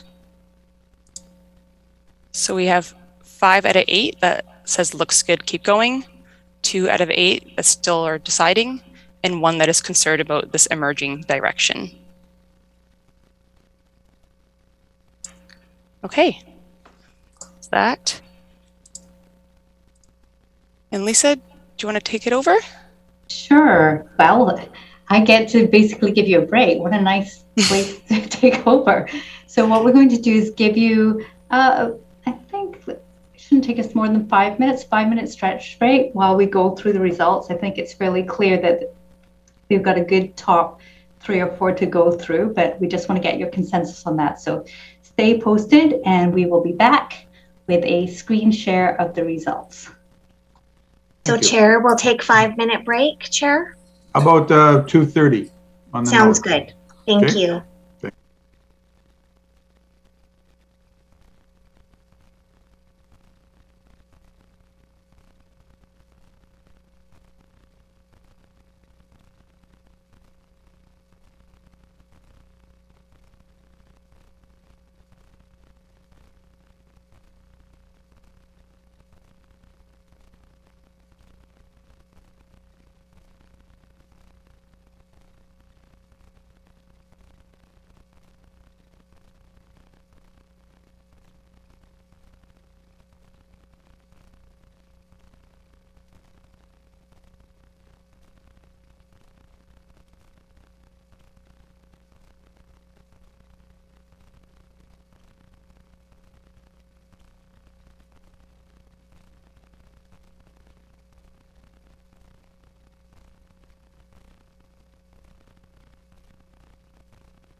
I think we're ready to go. Ms. Opalsing, if you want to carry on. Okay, thank you. So we're going to show you the results of the polls, and it looks like you want to discuss quite a bit with us, so this is great. So in what we've done here is you can see neighborhood plans, community wellness, and island highway character had about similar results from all of you. And so what I'd like to propose to the chair is that we maybe discuss them in order. So neighborhood plans first, followed by community wellness, followed by island highway character. And then after that, discuss large format retail, standalone commercial. And then I think the next one after that was TRC and infrastructure, but those two really maybe a little less time on, given the consensus that I'm seeing there. So what are your thoughts through that, Chair Bonner? I think that's a good plan. Okay, so what we'll do is we'll go back up to the neighborhood plan slides. And actually, maybe before we bring them up, actually, Kasia, it's easy to keep them up than go in and out, isn't it? I can just do this. It's much quicker. Okay, perfect, thank you. While we're doing that, His Worship has his hand up, and so does Councillor Thorpe. Thank you very much. Just looking at how to handle this, I'm just thinking, I'd like to hear from, quote unquote, what appears to be the minority in each case, because that may stimulate thinking on those of us who may have been complacent about this. So I just throw that out for suggestion. So through the chair, with that in mind, perhaps we could start off with neighborhood plans and those who are still deciding and have some questions. Okay, let's start off with Councillor Thorpe and then Councillor Gusselbrock. All right, thank you, Chair. Through you, I guess my comment. Well, first of all, I'll preface my comments by repeating what I have said more than once. It's not what I think that matters. It's what the residents of Nanaimo think that matters. But my own opinion of this, the neighborhood plans, and also the Parks and Recreation, community wellness. And I mean no disrespect, but as I listened to the presentation and read the report, what went through my mind is we're taking a whole bunch of different plans and we're just throwing them into one big pot. And when it comes to neighborhood plans, yes, I'm sure there's a lot of things similar, but I suspect that representatives from a lot of different neighborhoods will point out that their neighborhoods have distinct differences and have unique characteristics, and would object to simply having their plan thrown in as part of the city plan. And when it comes to things like community wellness and parks and recreation, we're just tossing that in to the general mix as part of our city plan. Same with accessibility. I heard that mentioned. So I guess there'd be no need for an accessibility committee. That's just now part of our city plan. Does that apply to other components? Maybe to our environment committee? We don't need that now. It's just part of our city plan. And I just struggle with lumping everything together rather than dealing with things that have unique challenges and discussions that require happening. So those are general comments about those two areas that I have, and I'm really interested in what other people have to say. Thanks. Thank you, Councillor Thorpe. Councillor Gusselbrock.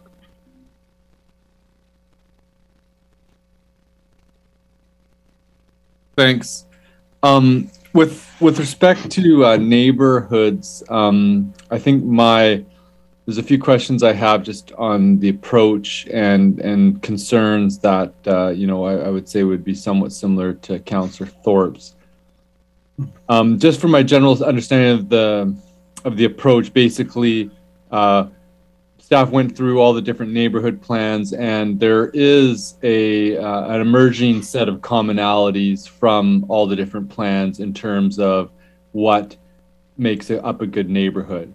And those commonalities are being put into a section that outline, having centralized, amenities, a certain amount of walkability and access to certain services, and whatnot, and even things like views, you know, policy about maintaining private and public views.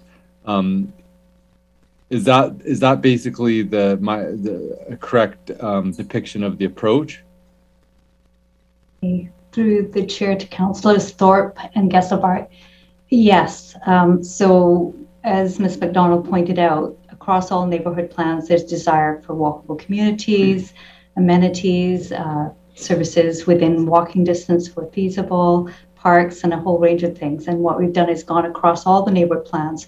And one of the other things I should emphasize, neighborhood plans that have been done still exist, and they sit as would sit in this proposal as guidance documents. And so what that would do is, for those that are sometimes, you know, over 20 years old, it would still allow for the refresh and update with the engagement that we've had with a wider, I guess, diversity of community members across all neighborhoods to have their more recent priorities reflected through Reimagine. Now, council can direct us differently. One of the challenges we do have is every 2 years, significant investment to do a neighborhood plan, by which time another neighborhood plan is outdated, and we haven't even begun to get neighborhood plans for the whole city, while we have many who are still wanting that. And there was thought, could you put more time and energy into delivering on the actions that neighborhood wants? And one opportunity we have with the integration through a city plan is that you can coordinate and look at implementing some of these actions for the neighborhoods in a more succinct way. It also is easier for developers and for staff to have in one place those neighborhood priorities versus scattered across, maybe sometimes in an active transportation plan, sitting separately in a parks and trail plan, and all these different priorities that are sitting in other documents. And so our attempt here is to take this basically the city's highest, most strategic document, elevate key policies for the neighborhoods, and I'll talk about parks and recreation and culture in a minute, and then have what's called an integrated actions plan, which you haven't seen yet. Chrissy's giving you a couple snippets of that, but that document is something that council gets to look at even annually and say, okay, what are our priorities? How does that fit with our budget? And by having it in one place instead of across 40 different documents, you have the opportunity to look at your city. You can take an equity lens and say, okay, you know, what are the different priorities across different demographics of our city or different areas? Are we implementing a disproportionate number of projects or investments in one part of the city when we see another part of the city with need? And it allows for that integration. And I appreciate that for council it's a bit tricky because you haven't seen that integrated actions plan document yet that sits with the concept of the city plan bylaw, but that's our hope with how it all works together. And through the chair, if I could answer the question about the Parks, Recreation and Culture plan being integrated, much like the Climate Action Plan, by having it into our city plan, this is the highest document. And the policies that by integrating a wellness approach through this document, we have a chance for developers, planners, engineers, all of us working off one song sheet. And our hope is that the committee wouldn't see this as a way of simplifying or diluting. And I anticipate that the intention is actually not to get rid of committees like the Environment Committee or Accessibility Committee, because they are part of the implementation and helping council on a regular basis determine, well, what are the priorities of the next 5-10 years with some of the actions to implement these pieces. Obviously, it's up to council how they do that, but it was, from me and my team's perspective, it was never to actually get rid of those committees, but that's ultimately a council choice, so I'll pause with that. Councillor Bonner, I do have a follow-up just sort of with my question there. Just so, thanks for that, Ms. Bhopal Singh. And just, I think what I'm hearing from the concerns of community members is that, I mean, I think it's important to recognize that the OCP is a very broad document and its policies at the highest level pertaining to neighborhoods. And And I think what you're saying makes a lot of sense in terms of being able to have guiding policies and then being able to effectively break that down into actionable concrete actions. I think the concern I'm hearing from neighborhoods is just what policies protect the uniqueness of a neighborhood and the unique desires and character of a neighborhood that's been expressed. You know, for example, the Brecon neighborhood might have a certain different characteristic than, say, the South End. And there might be some policies that are more important to that neighborhood compared to another place, depending. And how is that input received, and how is that reflected in policies that represent those desires? And I think that's the concern, is that when all the similarities are reflected, this broad, that uniqueness is lost. I guess through the chair to Councillor Gesterbark, those policies that might be unique to the South End that wouldn't be captured, or maybe they feel aren't captured, would still remain there in guidance in the overall neighborhood plan in its entirety as a guidance document. And then with specific elements, there is the opportunity to describe the characteristics of each neighborhood. One of the things that we have seen is that over time, the priorities of that neighborhood can change even fairly quickly in terms of what they want to see. And so how do we adapt with that, with a document that's looking forward 25 years? And one opportunity is to use the integrated action plan approach and go to neighborhoods and say, okay, every few years, here are some of the priorities you've expressed to us. Are they still priorities? And how do we carry that back to council in terms of implementation? I think perhaps, though, Councillor Gesterbark, what you're getting to is perhaps more of the design guidelines sides of thing. I'm not entirely sure. And I think one of the things we can do is we can test run it and see how the neighborhoods, because we have two things. We have neighborhood associations, and then we have the wider neighborhood community that can give input for Reimagine as well, and to see what that looks like. So, but ultimately, if council has other suggestions for us, we are open to hearing that. And one thing I should add is the more recent neighborhood plans, we're no means trying to say that they weren't valuable and aren't valuable documents. It's just we are struggling resource-wise as a city.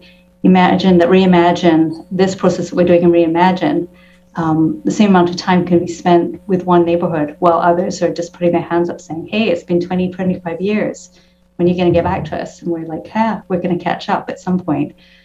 So it's how do we do that in a more dynamic way so that all neighborhoods get a chance to have their priorities looked at. And what we've seen through Reimagine is we've had quite good input that's been statistically valid based on census across all the neighborhoods in terms of the input to this bigger process. And so that Get Involved platform gives us another avenue, a little bit different than, yes, a traditional how we do face-to-face with neighborhood plans, but it gives us another avenue to test run what communities want and what their priorities are. So. Great. Thank you. Yeah, I think the past way of how it was set up, there was an inequity because some neighborhoods got to have a say and had their plans. Other neighborhoods, we didn't even get to them yet. So that's a problem. I don't think the perception of the uniqueness of neighborhoods, how they're protected in city policy, I don't think it actually reflected how it was being implemented. I don't think it was as protected as people seem just because there was a neighborhood plan. And so I think there's a reality check on that.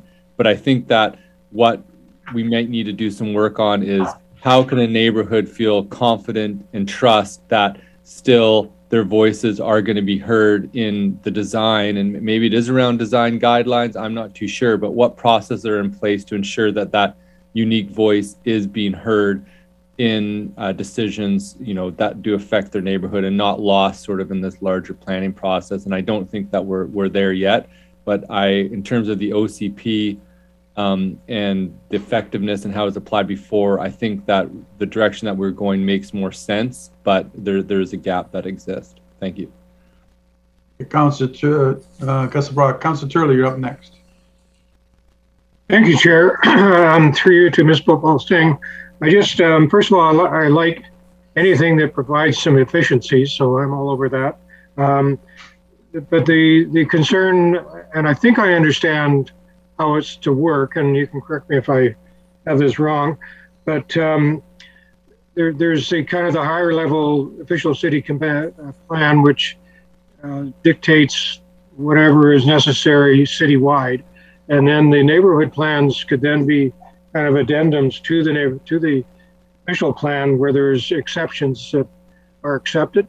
Is that kind of a short version of what we're looking at, or am I all off base here? Through the chair to Councillor Turley, not far. So the idea is that we'd have our city plan that integrates our official community plan, our climate plan, and basically sets the frame for parks, recreation, culture, and wellness, all integrated, also with mobility. And that plans like whether it's the Health and Housing Action Plan and neighborhood plans, are guiding documents that are referenced as part of the city plan, but they're not actually part of the bylaw. And so what that means is if a neighborhood plan or say another plan is outdated, you know which one the city plan would be the overall direction, and the attached plans would be guidance documents. Now, one of the things Council did do back in December was you looked at a governance structure for neighborhood associations, which provided some clarity for neighborhoods around their input to city planning processes and engaging with council. And so that's another element that, while is a sort of related piece in terms of that political voice and engagement with neighborhood associations specifically versus the wider neighborhood. So there is, I think, some structure that council has, well, not I think, there is structure that council's put in place through that for us to follow as staff. So if I could just have a follow-up then. So I guess the question then becomes who and when is a determination that a neighborhood plan is outdated? Is that when it significantly varies from the official community plan, or is it a time period? Yeah, I'm not sure how that's determined. Yeah, and perhaps outdated is the wrong term, because there can be we have policies that talk about active transportation, walking in, or those types of language in express neighborhood plans that carry forward today. So sometimes time isn't the factor, but some things like we've got updated environmental standards that are far stronger now than they were in some of the older neighborhood plans. And we have other documents that help implement what neighborhoods want through other bylaws. I see Mr. Lindsay here, and he might have some additional thoughts, because the struggle, looking at other municipalities, this is an ongoing kind of challenge for how you reconcile multiple different documents of different ages over different time, and then the community's investment in it, and then also how successful are we at implementing and helping developers and our staff be reflective and understanding of what the community's priorities are. And then as we have this technology to get involved and a wider ability to reach people, where does that weigh in? So, Mr. Lindsay, you have your mic off. I'm not sure if you're... With the pleasure of the chair, maybe I can add on a little bit, if that's okay, because I do think this is an important point, and it is an area that we expect that we have it on your agenda today, because we know it's an area that you're probably going to get feedback on. So I think there's a couple of things I can offer, and one is maybe an example that can help with what role these documents will play going forward, or propose how they play going forward versus how it is now. So if you come in for an application in an area in the city that has a neighborhood plan right now, in order for the city to consider rezoning, it has to comply with both the neighborhood plan and the official community plan, because the neighborhood plan is adopted as bylaw. And you can think of some recent examples. The one that you did, well, there's a few of them, but the one that comes to mind is in the old city neighborhood plan. You had an application. It's I think it's actually technically in stream, so I won't go into the details of it, but it was the deniable affordable housing application off of Bowen Road there. There was property that actually required an amendment to the old city neighborhood plan because it is bylaw, and under legislation, you cannot adopt a zoning bylaw that conflicts with your bylaw, with your official community plan bylaw. So that's a challenge, especially as these plans get older, and it really limits our ability to adopt any kind of new official community plan unless we first address the neighborhood plans. So by pulling out the what staff or what we're suggesting here are the key principles that are consistent among all neighborhood plans, they would become and form part of the bylaw, the official bylaw that any zoning would have to comply with. If in the future we had a rezoning application in an area that had a neighborhood plan, in order for you to adopt that zoning bylaw, it would have to comply with the city plan. As Ms. Paul-Sing's mentioned, in those areas where there's existing neighborhood plans, and it doesn't matter if they're 5 years old or 20 years old, we would also inform council at the time about how they may or may not comply with the neighborhood plan that exists. But because they won't be part of the bylaw, they'll be there as resource documents or reference documents. They won't actually require amendment to proceed. So I hope that gives you an example of how they'll be there as resources, how we'll look at them, consider them, make sure council's informed of what they say, and that way they live on, but they're not actually part of the bylaw and they don't require amendment. A couple other points, maybe just listening to the conversation that might be helpful, and I think we had this discussion when we were talking about neighborhood associations, but it's good to reiterate here, is certainly from my perspective, but I maybe share with other staff, a lot of the work we do at neighborhood planning level often identifies priorities for neighborhoods and things they want to see in that neighborhood, whether it's a new sidewalk or an improved park or something that's a really tangible asset. And from my experience, quite often what happens is because we historically have not done a good job of translating those plans to actual capital assets, neighborhoods at times get frustrated. Why aren't these things moving forward? Why hasn't this thing that we identified in our plan moved on? So I think what we're suggesting, instead of going back and doing neighborhood plans, is there has to be a way to connect back with neighborhoods regularly and check in with them about what are their priorities, what are those things, so that they can then be considered and translated into our budgets where feasible. So that we don't want to for a second suggest we don't believe that's important. It's absolutely important. It's something we want to find a way to continue. And the last thing I just want to mention, and it's difficult to have a discussion about neighborhood plans and neighborhood planning without not talking about or acknowledging where we see the future going in terms of further planning work that needs to be done post city plan. So the city plan is proposing to focus very heavily on our town centers, encouraging growth and development in and around our town centers. We do have a town center structure plan for what I would call a town center structure plan for downtown. We have one. It's not too old for the hospital area, but for example, we do not have one for the Woodgrove area. We do not have one for the Rutherford area. We do not have an updated one for the South End. So there's a number of priorities there where I believe the action plans are going to focus our local planning efforts on, post city plan on, are going to be in and around our town center structure plan. So just on those 4 or 5 that I've listed off the top of my head, I mean, there's a good 5 to 10 years, depending on resources and just planning work that needs to be done on each of those town center structure plans. So to get back to and update neighborhood plans would be very challenging. So I just wanted to put that out there, because I don't think we could lose sight of where we think our priorities are going to be going post city plan. Sorry, that was a long answer to the chair. Apologies, but happy to take any questions, and otherwise I'll turn it back to Ms. Paul-Sing. Councillor Gussenbach, you have a follow-up, I believe. Question? Yeah. Just in terms of, like, I'm kind of hearing that we're going to be moving to more area plans and neighborhood plans, and I'm also hearing that one of the large reasons why the neighborhood plans has not been effective is basically resourcing. Am I correct with that? Through the chair, I think I might try and answer this one and then let Mr. Lindsay jump in after.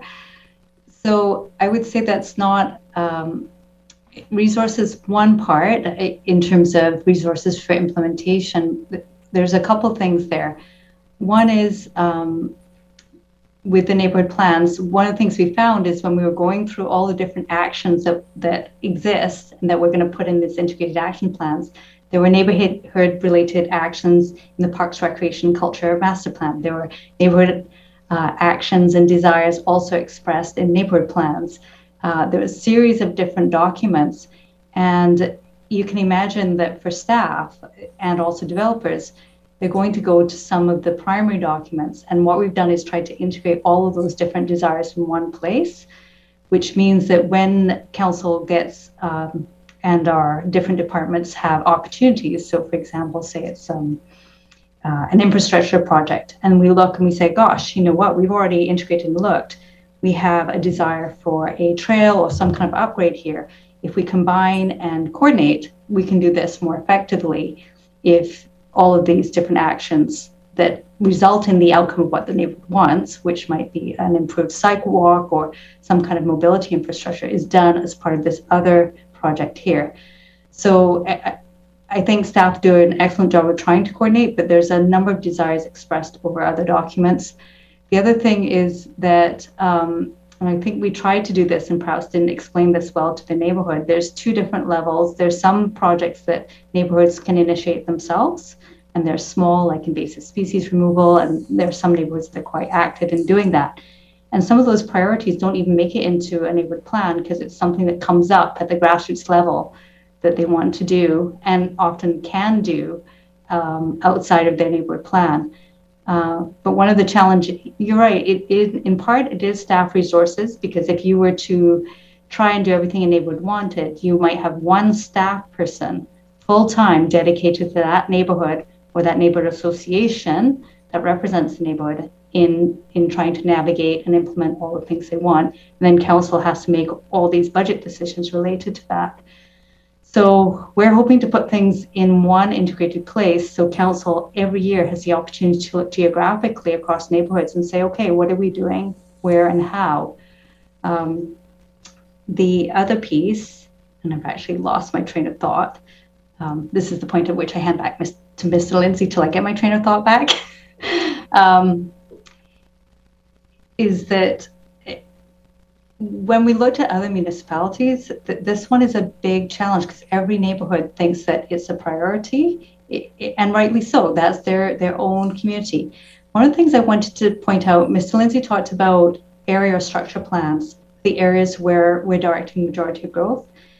And what we're seeing is that, and what we tried to do with what we're presenting with Reimagine in terms of the land use, is the majority of neighborhoods don't want to absorb a significant amount of additional growth. So as our city grows, our resources, instead of taxing neighborhoods and saying, okay, you're going to absorb an increasing amount of this density, we're putting it towards our growth centers. And those are the areas where we really need to think very carefully about investing in planning for them and making sure the infrastructure is there to support that.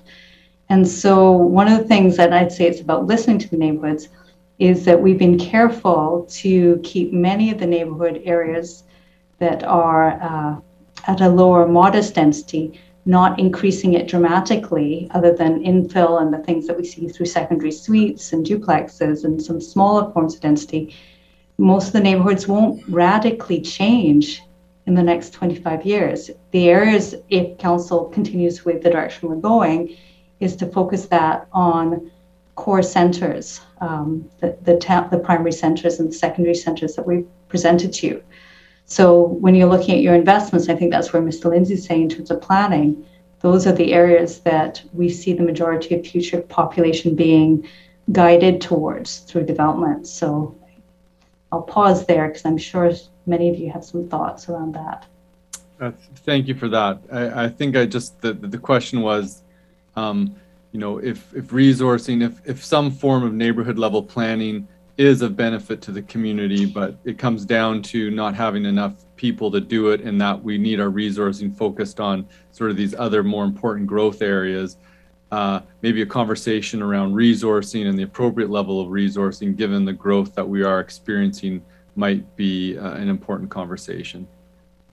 Well, actually, through the chair, one of the ideas, I have trouble saying ideas with an R in it, ideas, could be to do things like a weekend charrette with neighborhoods and do a quick, much like there was a really neat thing that was done through, I think, the Community Engagement Task Force that basically asked neighborhoods representatives, what are your priorities? And it was really interesting. And geographically, they would put, whether it was sidewalks or what those different priorities were. And that type of conversation isn't as lengthy or as involved in going through lot by lot within a neighborhood, and is perhaps more realistic use of neighborhoods' time in terms of prioritizing what they want, and that being reflected back to council, and something that could be done on a more regular basis.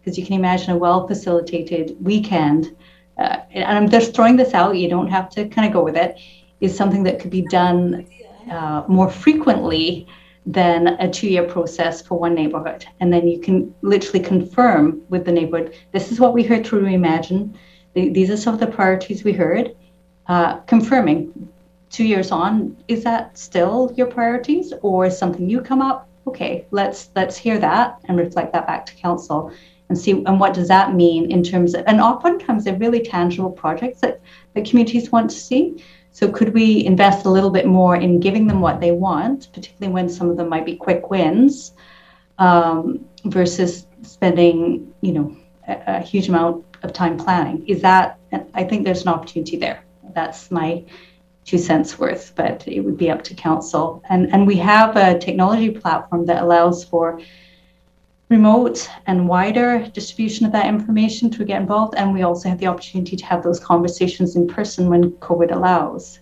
and do it in a fun way that's also community building, tie it in with other events the community's having. And partnerships. So that's an idea for more equitable hearing of voices and priorities versus neighborhoods sometimes having to wake up to 20 plus years till everybody else has got a plan before theirs gets looked at again.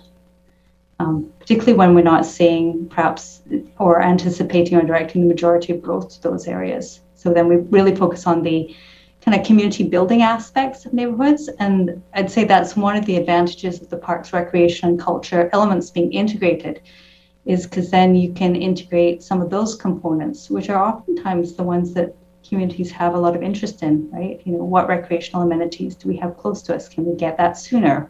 And oftentimes it doesn't require a redo of a detailed plan to get that. But if those objectives are expressed regularly and updated in an integrated actions plan, council can map out and see, oh goodness, across these neighborhoods, there's a common theme, but this neighborhood here would like to see these priorities. Okay, how do we balance that with this neighborhood over here with a finite amount of resources? And can we get a little bit of something for everyone's priorities moved ahead? Thanks. Thank you for that. I don't see any other hands, so I'm just going to add a little thing to that. It's just maybe a suggestion, is since the neighborhood plans are not part of bylaw, and therefore can be changed easier, would it be not a bad idea that if a neighborhood wanted to update their plan, that the city had a sort of a turnkey setup where they would come to us and say, we would like to update our plan, and we would just give them all the information they need to have their meetings, what questions need to be asked, what answers need to be put into the thing, and then they just give it all back to the city, and then the city then writes up the plan based on that input. It would put the emphasis on the city, on the neighborhoods, to want to do the work, because they would have to basically run all the meetings and gather all the data. It's just an idea, and then that way, any neighborhood that was keen on getting theirs done would get theirs done. Any neighborhood that wasn't would just carry on with the old one. Just a suggestion. And with that, I think we're on to our next one. Okay, so I guess perhaps before we move to the next topic, is council comfortable with the approach we're taking in test running it with the public based on our discussion? Councilor Gusselbrock. So basically just this plan about how we're going to incorporate, how neighborhood planning is transforming within this OCP is what will be going out to the public for feedback. Yes, and then those who are very familiar with the neighborhood plans will see this integrated actions plan and see some of those actions reflected in that action plan as well. So, and then there'll be a neighborhood structure. So what we want to know is, can we test from this with the community? Yeah, I'm happy test running it. I guess my concern is when you have a neighborhood plan and there's a development that goes in there, the development has to, you know, comply, and there's reporting back with the neighborhood plan and the OCP. Whereas without that neighborhood plan, kind of the desires of the neighborhood aren't accountable in process to the same degree, and you're losing that. That's not, you know, not acknowledging the fact that these plans could be 20, 25 years old. They're not updated. Some places don't have plans, and that the actual system of implementing it is not equitable or reflect sort of the current trends, which is very problematic and something that we can't sustain. So I get that, but I am concerned with the loss of a certain level of accountability, that maybe we could still have that accountability to the neighborhoods, but improve that system. Yeah. We'll see what the community has to say. Yeah, and I think through the chair for community members watching is to pay attention to the city plan draft policies around land use, neighborhood, and the language there, and then on the neighborhood section of the plan, and really pay attention to that, because those sections also provide some certainty and reflection. And so to take a look at that and see what their thoughts are on that. So that encouraging those watching tonight, that when we do launch it, and we will also have engagement with them during phase 3, opportunity for the wider community and the neighborhood associations to give feedback as well. So thank you. Okay. I think we can move on now. Okay, so the next one we have is community wellness, and I think Councillor Thorpe had raised some interesting and good questions there. So through the chair, maybe others might want to share the questions they had noted down around the integration of community wellness approach and embedding that part of the Parks, Recreation and Culture Master Plan into Reimagine. And I think, as Ms. McDonald pointed out, the idea that the prescription for health and integration of planning for recreation, trails, facilities is integrated with other aspects of land use and mobility and connectivity. So those of you who maybe jotted down a few questions, maybe you'd share them with us. Councillor Hemmons. Thanks, Chair. I noted a potential action plan under Healthy and Empowered that was pulled, I believe, from the affordable housing strategy. And I just want to confirm that that is indeed true, and then that furthers my understanding of what we're trying to do, which is pull in all of the actions from our disparate plans and reprioritizing them. So to go back, yeah, it makes sense to me, and I can see you nodding, Ms. Bhopal Singh. So the idea is that we would, from all of our recent plans, we plot them in terms of priority. And okay, thank you. Just confirming that makes sense. Do we have any other questions? So if we don't and we go forward, that means everybody's fine with this going out to the community as is. Councillor Turley.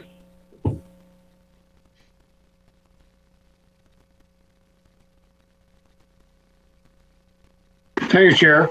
My only concern, and I may not have heard it correctly, is that the focus then would be on wellness and availability of all these facilities, and then the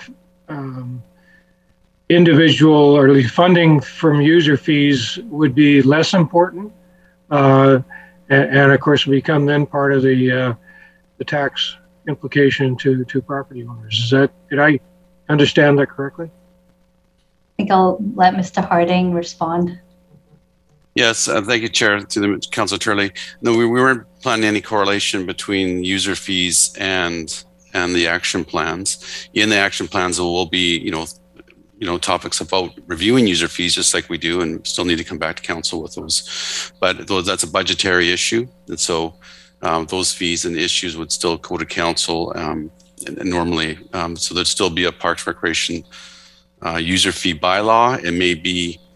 It may sit with finance, but it would still be focused on access to recreation facilities and parks and such, and our programs. Thank you. Through the chair, if I could build on Councillor Hammond's and Councillor Turley's and Thorpe's comments.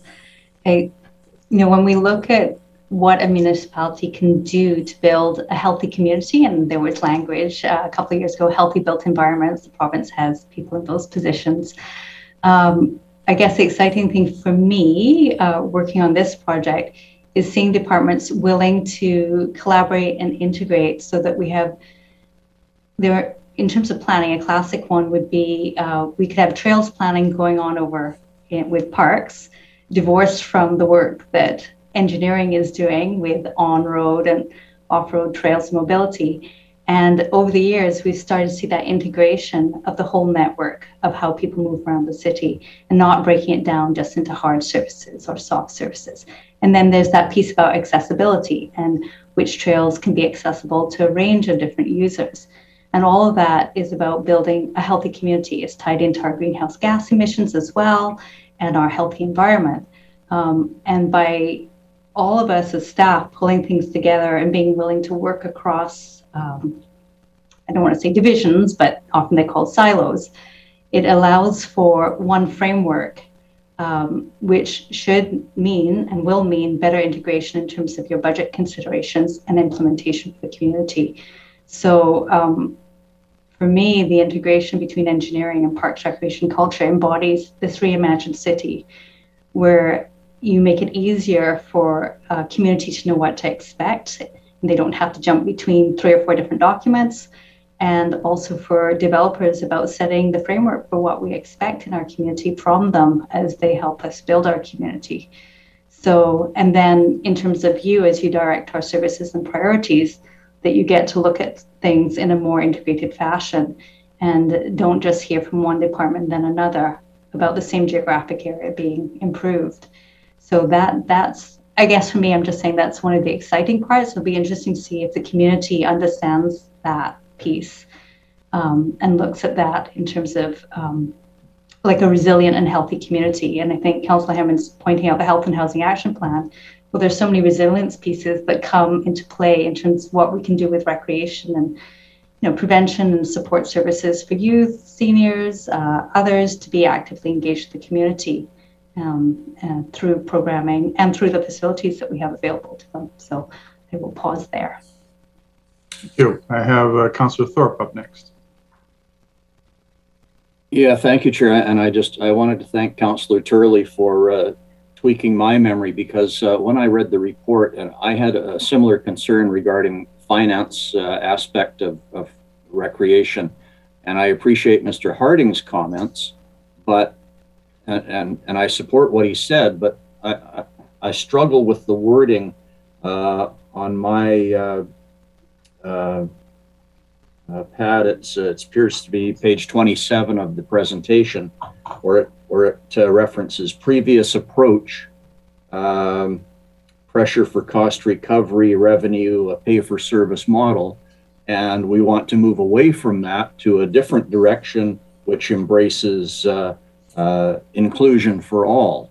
Well, I support inclusion for all, but I also support pay for use to some extent. So again, I think Mr. Harding has addressed this, but I think the wording there is a little bit, I don't want to say misleading, but it's unclear just where exactly we're heading in this area. So those are my thoughts. Thanks.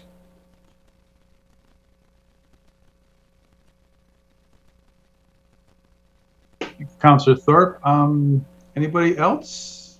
If not, I'm gonna pop in just for a sec. We're Parks and Recreation Culture. I think we're making, and I'm not gonna say this is a complaint or anything, I think we're missing an opportunity when we put Truth and Reconciliation in its own little tiny vessel, most of the information that I receive, most of the conversations that we have with the people that I hang out with on a pretty regular basis, it's about culture and the loss of it and the need to get it back. So I think it's important that when we look at our Parks and Recreation culture facilities and the wellness in the neighborhoods and other things, is how do we reintroduce the ability for Indigenous people to get that culture back? And that means relooking at our facilities so that there's avenues there to have that done. So I'm a little concerned that we're taking Truth and Reconciliation, putting it here, and it's number 8 on the list when it should be on all the lists, right? And that's my only concern. Thank you. Yes, Ms. Popolsing. Through the chair, you'll be very pleased that when I was looking through the whole document last night, and maybe I apologize, Council, if you might have missed this in my presentation, I was saying there would be a separate section dedicated to Truth and Reconciliation. However, much like climate change and wellness, those elements are embedded throughout all sections of the plan, and there's policies under parks management, there's policies under parks, recreation, and culture, there's policies related to art. So we do want to test run this with our relationship with Sunday Mopers and see how that's landing. The direction we've gotten initially is to have it both embedded, but then also have a special section. So it wasn't, I guess, things weren't lost throughout, difficult to find. So I hope that you will see that, Councillor Bonner, when you see the final draft, and it will be draft, and also the integrated actions plan. So I think there's a lot of substance there that you wouldn't have seen before, drawing in feedback that we've received through Reimagine, through other processes, so including our ongoing relationship. So fingers crossed, I think we're going to be close. Good. With the nation's approval that we get that. Thank you, appreciate it. Next. Okay, so I think if we're okay again with the community wellness approach and a test running that with the community, and Councillors Turley and Thorpe will be careful around that language that maybe didn't land quite right around user fees, and making sure that that's not to say that, not giving the impression we're not going to be fiscally responsible in any way. Oh, sorry, Mr. Harding. No, thank you. Thanks, Ms. Popolsing. Just because Mr. Thorpe's comments were right in the sense of how that's written. I think we need to look at that a little bit more. But I think one of the aspects was, as we see parks, recreation, culture, particularly recreation, as more of a not just a benefit to health, but a solution to health. It was looking at how do we integrate more of those services that are accessible. Not necessarily free, but accessible in ways similar to what Council's done with the update to the LEAP policy and some other accessibility initiatives. So it's more looking at how do we just make these services, any barriers that we do see that we can reduce, but still fiscally responsible as to how do we pay for these services.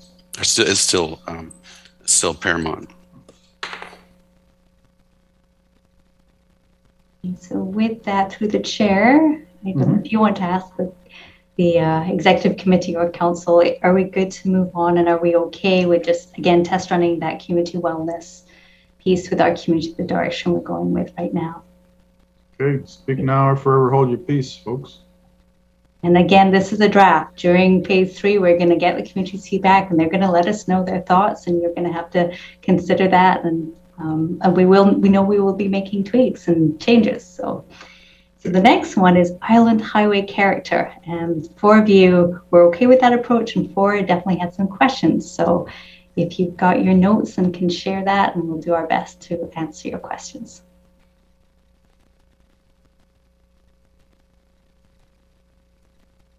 Oh, sorry, Councillor Thorpe. I looked through my notes. Yeah, thanks, Chair. I'll start. I guess my hesitation on this one was simply the definition of where we're talking about along that island highway corridor. Are we talking Nickel Street, as we've already, there has been There has been some work done on redesigning Nickel Street. Are we talking about through the downtown, across from the Jane Burns site? To me, that's a very different different conversation than if you're talking about further north along the stretch by Terminal Park. So I guess I just need a little more clarification on what exactly we're focused on here. So Cash, if I could get you to bring up the slides for that section. Thank you.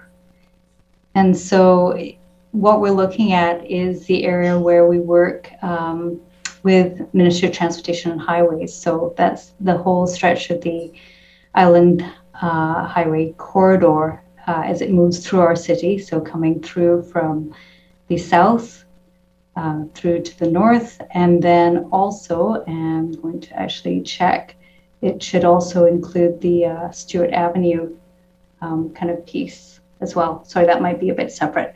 I also see Jamie Rose is here as well. And in terms of our relationship with MOTI, this is an important piece because we have to work collaboratively with them to achieve some of the different objectives, Council, that you've expressed and the community has expressed in terms of the nature and character of our urban centers, and this corridor being a major aspect of how people move through and interact with those urban centers and walkability. So, and attractiveness of those areas.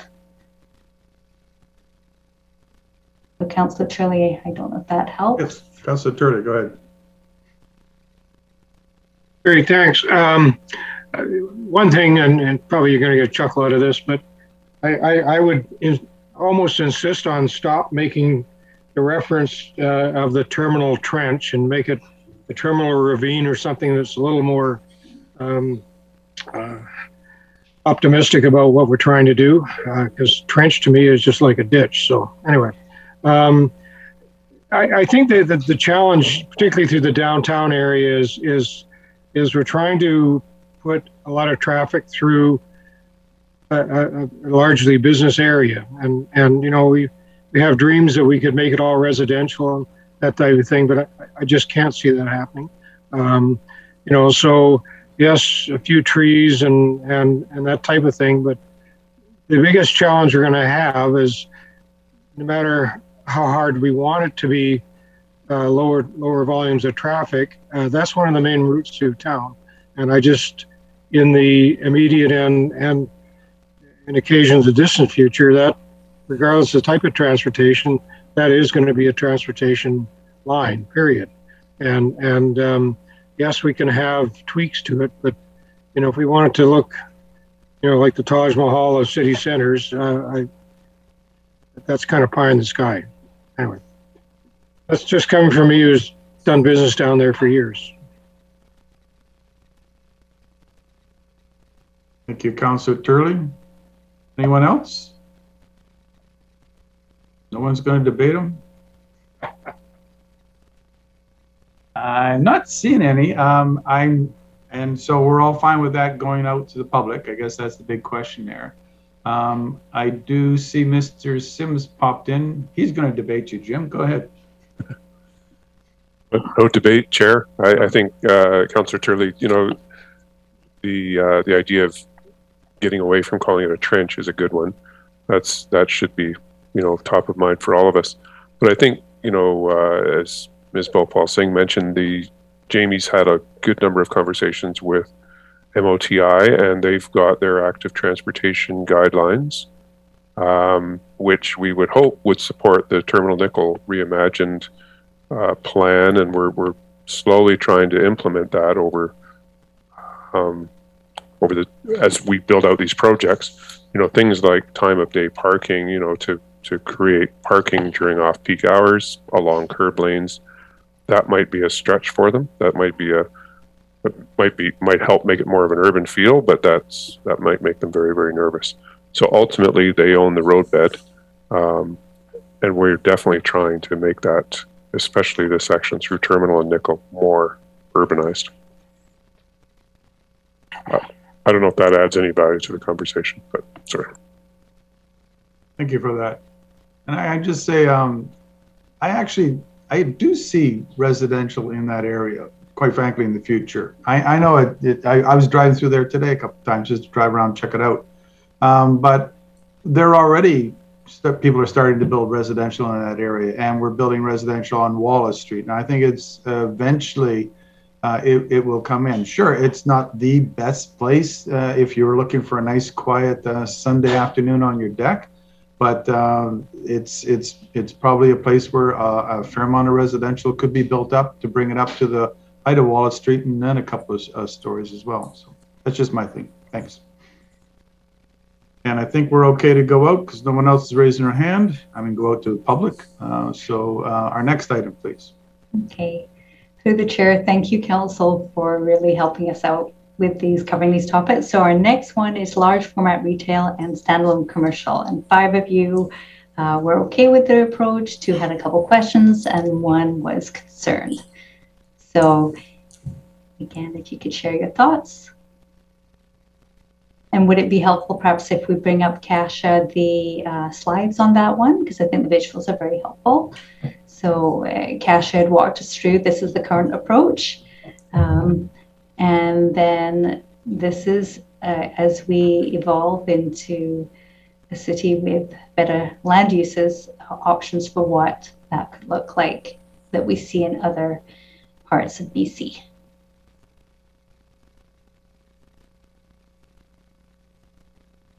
Councillor Thorpe through the chair. Oh, sir, Councillor Turley, thanks. Councillor Turley. Thank you, Chair. Again, this is one that is going to be a bit of a challenge to move, I think, because society at the moment is focused on purchasing quantity goods at supposedly lower prices, and to change that is it's a significant challenge in my mind.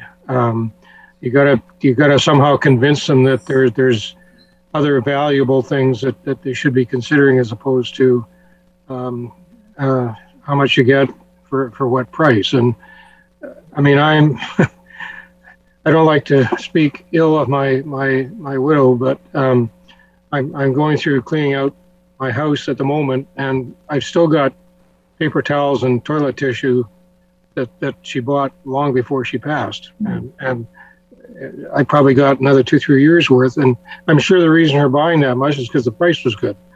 But so there's a whole attitude amongst people that I get a good deal on whatever the product is. And so if we take the attitude of, well, we want to change those businesses to make them more environmentally friendly, less vehicles, that type of thing. I don't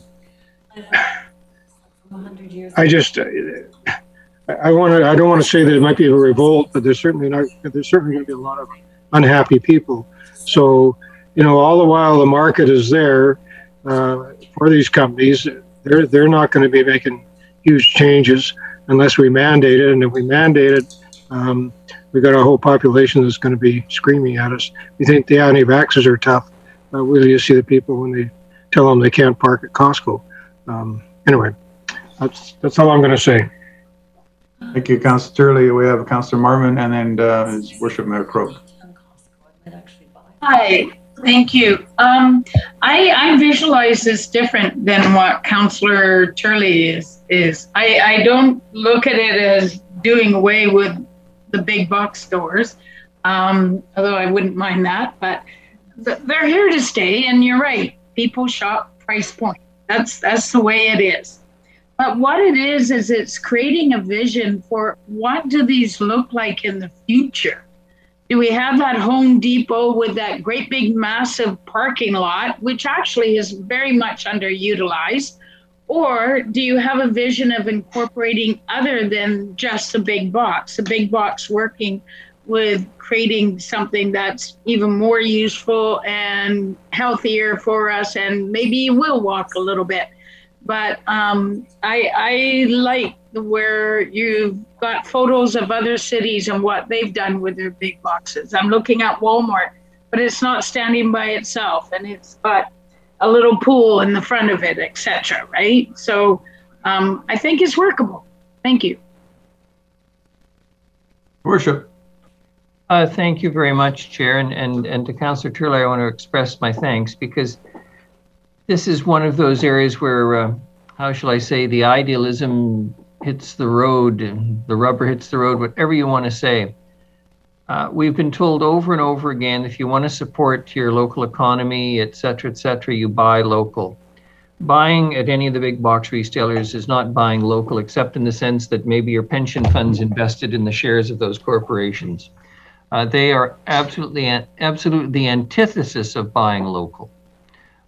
We will get you guarantee that the money is going to leave the community, notwithstanding some of them, and Costco I use as an example, is a good employer as opposed to Walmart, which I would argue is generally speaking not.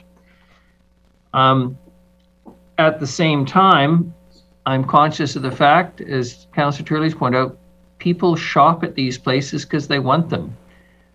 You know, we can zone the 7-Eleven out of the neighborhood, but the reason the 7-Eleven is in the neighborhood or the McDonald's is because guess what? We all go there for Slurpees. Now, I don't personally, but having said that, the Big Mac or the Slurpee, people make those choices every day. And I guess stepping back and trying to be fair and balancing the ideal world in which I'd love people to live, but they refuse to and have done for decades of my miserable life, waiting for the ideal world and the new socialist nirvana to happen.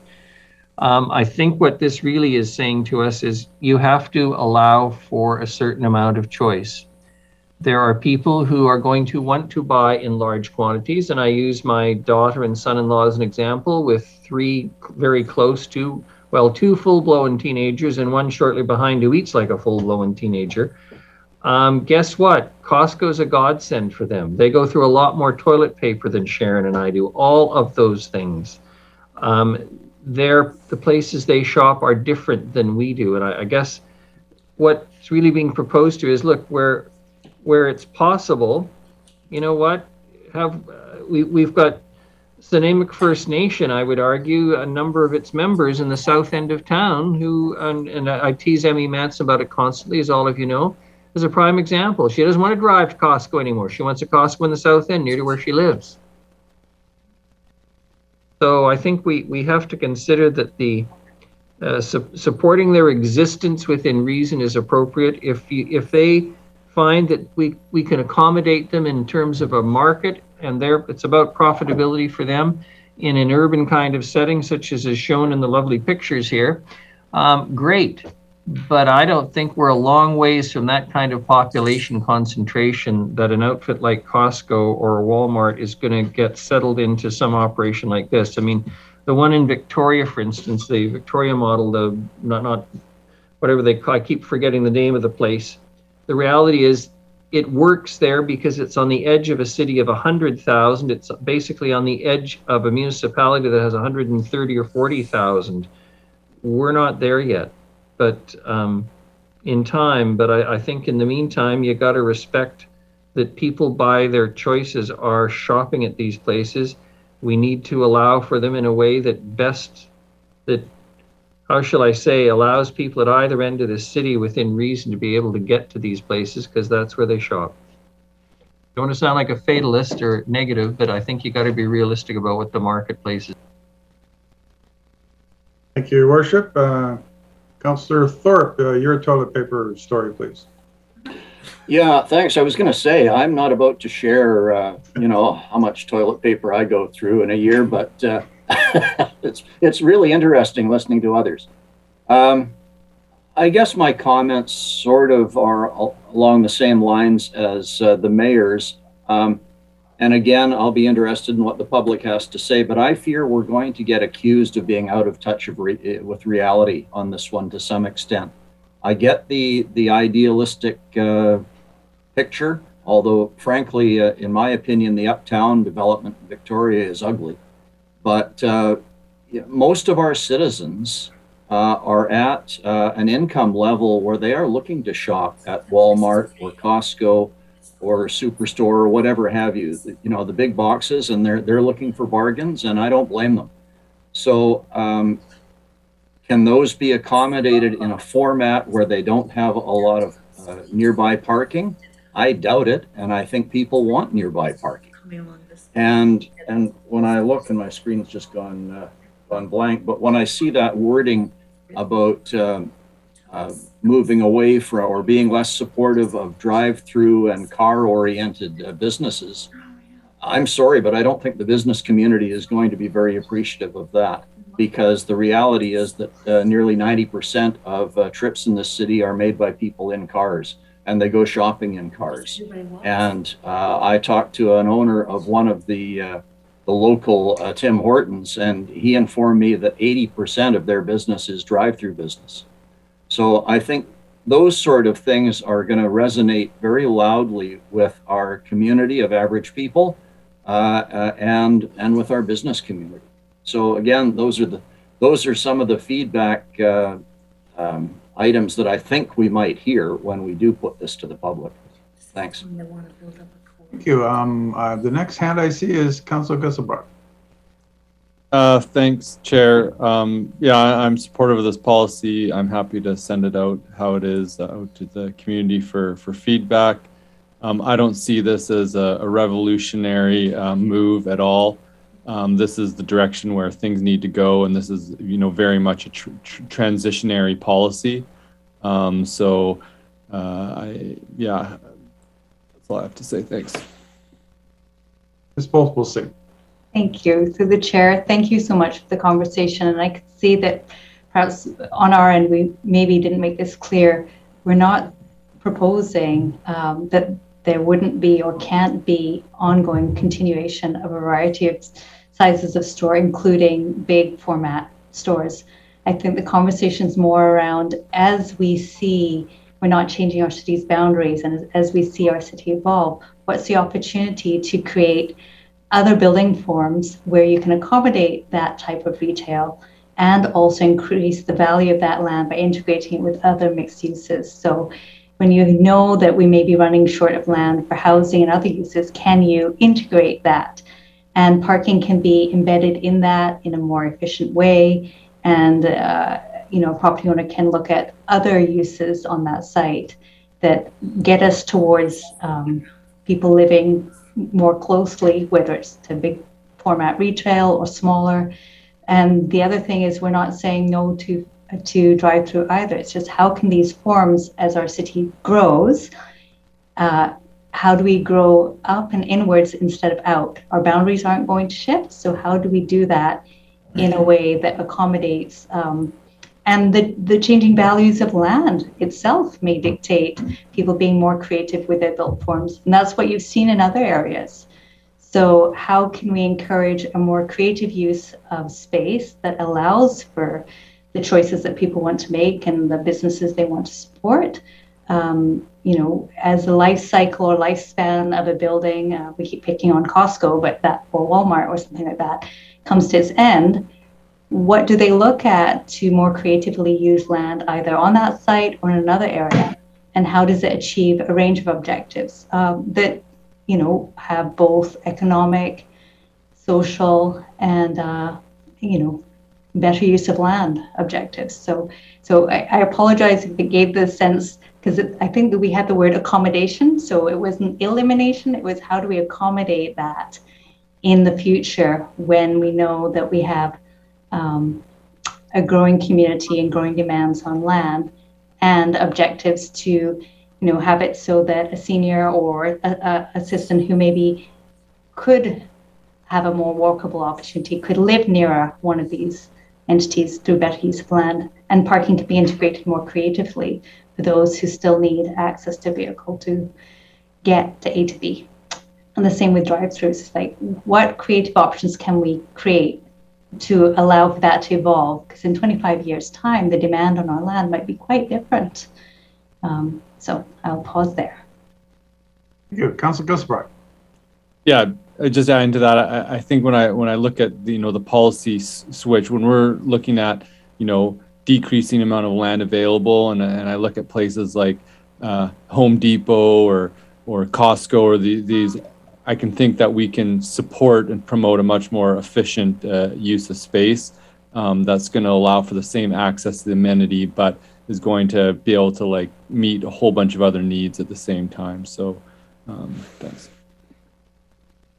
Thank you, and I'll just add, the way I read that particular part of the report was that it was looking at the ways of creating different types of building structures, as was just mentioned before, like so that Home Depot or Costco or any other large box stores aren't just one floor of merchandise and that's it. The opportunity is to build. This proposal next to me here of a very large format grocery store and 187 units of living. That's, I think, the kind of things we want to do. And we're going to have to be looking at how do we get those same amount of bang for your buck in a smaller footprint as well. So thanks very much for that. Anybody have any further questions? Okay, we're moving on to which? Ms. Popelson? Through the chair, the next two that we had a much higher, I guess, agreement on. Infrastructure just had one question, and then Truth and Reconciliation had two. So I don't know which one. I guess we could go with Truth and Reconciliation and quickly talk about that. We're in really good time. I think, Ms. Gurry, there isn't anything else that's on the agenda, and we're rapidly moving through here with council. So so any questions about the other two topics that you'd like us to answer, Truth and Reconciliation and Infrastructure, in terms of our approaches to that? Oh, I see Ms. Gurry. Perhaps we should pause and just make sure how much time do we have? We are running, doing really well for time. We do have some members in the audit boardroom that are going to be asking questions. At least one has signed up for question period in the boardroom here at the SARC. So, but council can proceed. You are doing well with time. Great. Thank you. I think we're then Truth and Reconciliation or Infrastructure. Does anybody have any questions on either? I have one myself. It's regarding infrastructure. From what I heard in the presentation is looking at the concept of saying no to development if the infrastructure that feeds it or pulls from it isn't there to support the development, which makes more sense than anything. My question is are we looking at that thing prior to, are we looking at it at the development permit stage? Or are we looking at it at the OCP stage? And how does that necessarily relate to the fairly large two projects that are coming on stream? Through the chair, we do some, well, we have water and sewer models that we look through, we do master planning with. So we already have a sense of where the system limitations are. So if there's an application at the OCP, we usually start investigating and seeing what are the consequences or the impacts to the system for that application. So it starts getting a review.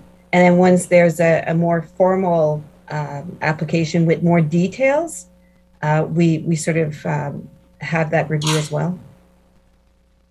Okay. Thank you. Councilor Turley. Thank you, Chair. So the only question I had was, and I know we had a discussion on this several months ago, and that's the storm utility.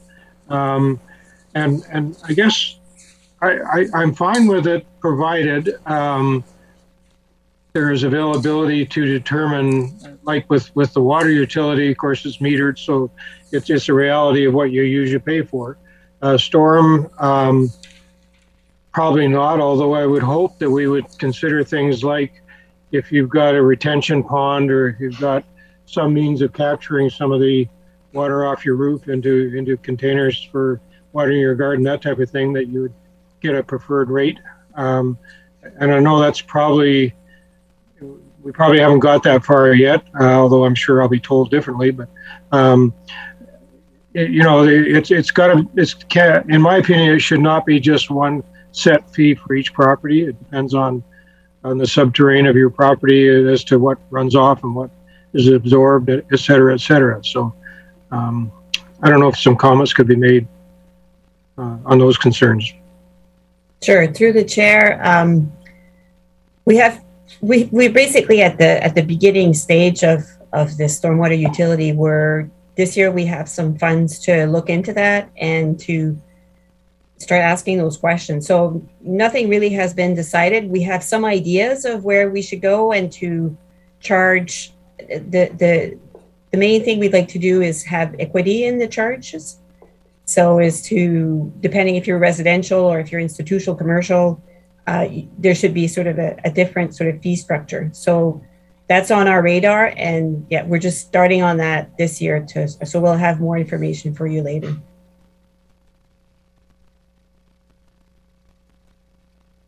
Mr. Sims, I see you're there. Did you have anything to add? Oh, thanks, Chair. I think Ms. Fournier's covered it very well. I think, as she said, we're in the early stages. Really, this is a sort of a policy statement to lead us towards the concept of some equity around stormwater utility and not sort of adding to the burden of general taxation. Thank you. Do we have any other questions on that? The only other one was Truth and Reconciliation. I'm fine with what has been presented to us so far. I would add that we are on the traditional territory of the Snuneymuxw First Nation, and part of our city would most likely be considered Tsawwassen. However, due to the federal government and the way it ran the Indian Act for 100+ years, many of the members of the First Nations, Inuit, and Métis are scattered throughout the country. And so I would hope that as part of our Truth and Reconciliation that we're looking to them, as well as they do make up a fairly large percentage of our population here in the city, and not to take off away from the fine work that Snuneymuxw does and its land and its need to be in charge of that part of it is mostly that there are other folks, myself included, who are not Snuneymuxw, and look to that as well. Thank you. Through the chair, I just would like to acknowledge that, and you'll see as part of TRC 57 and the education components that is a piece of looking more broadly at Canada's overall history with Indigenous peoples and providing opportunities to learn about that. So, and at the same time, respecting the relationship we have through the Protocol Agreement Working Group and with the nations whose territories we're on as well. So, duly noted, understood, and hopefully will be reflected in what you see. Thank you very much.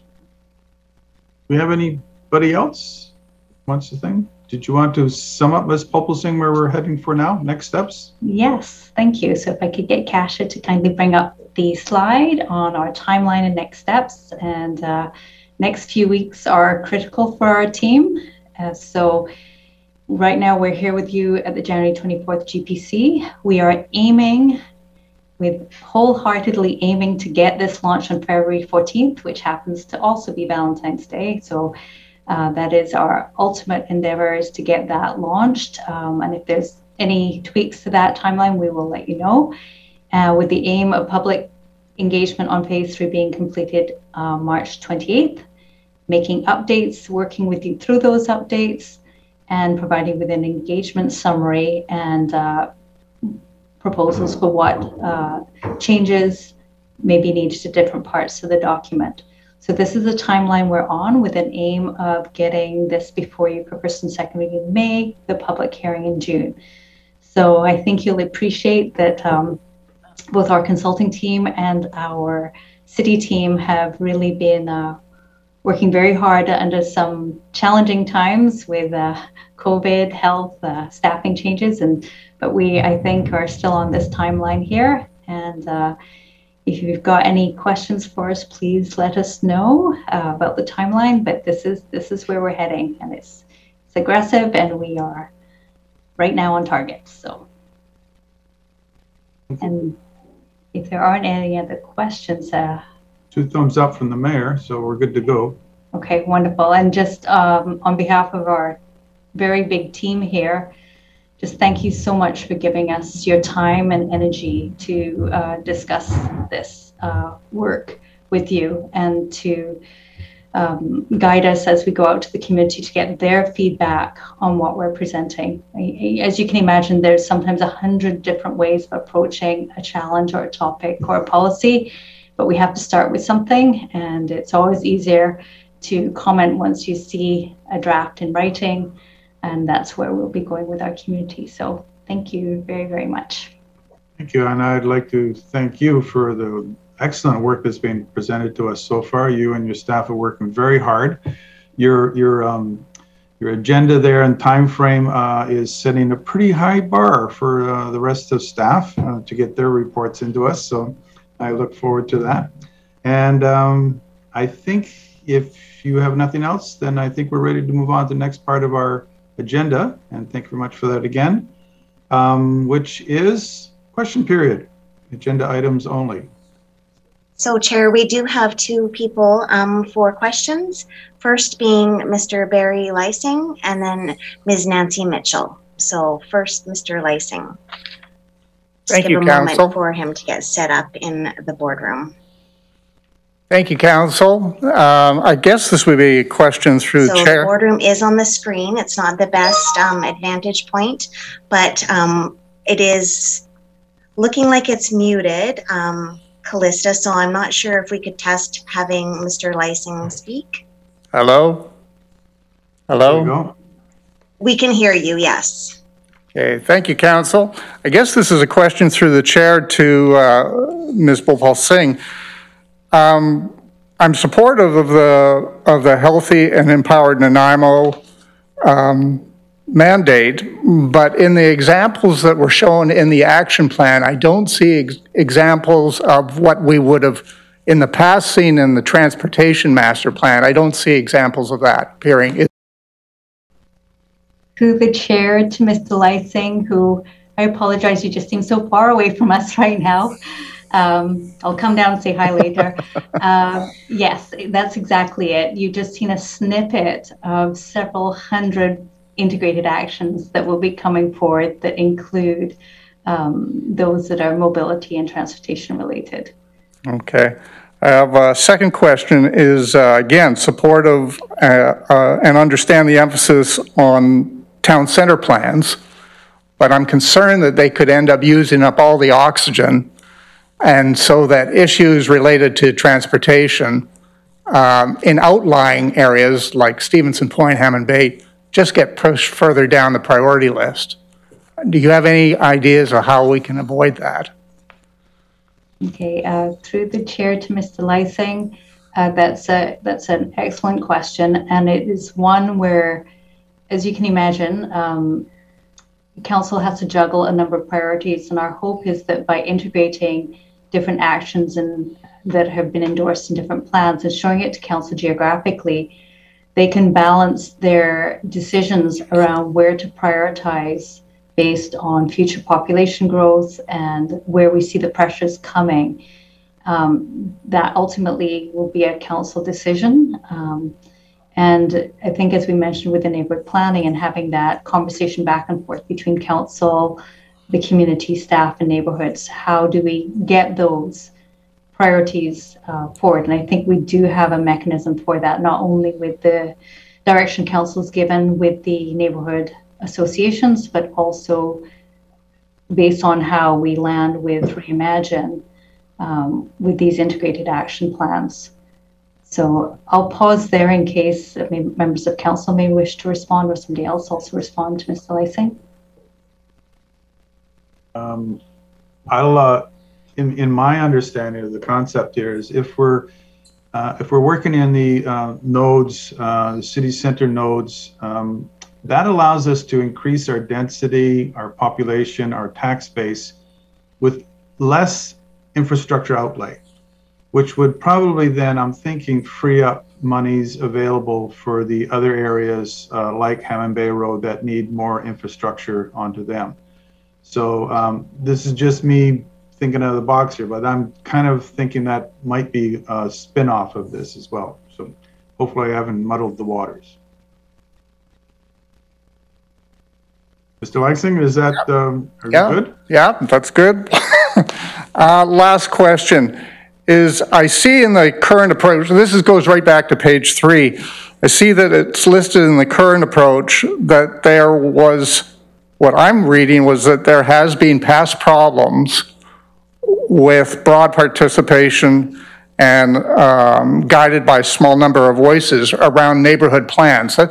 I've heard this referred to in the context of neighborhood associations, but I had not heard this about in the context of neighborhood plan development.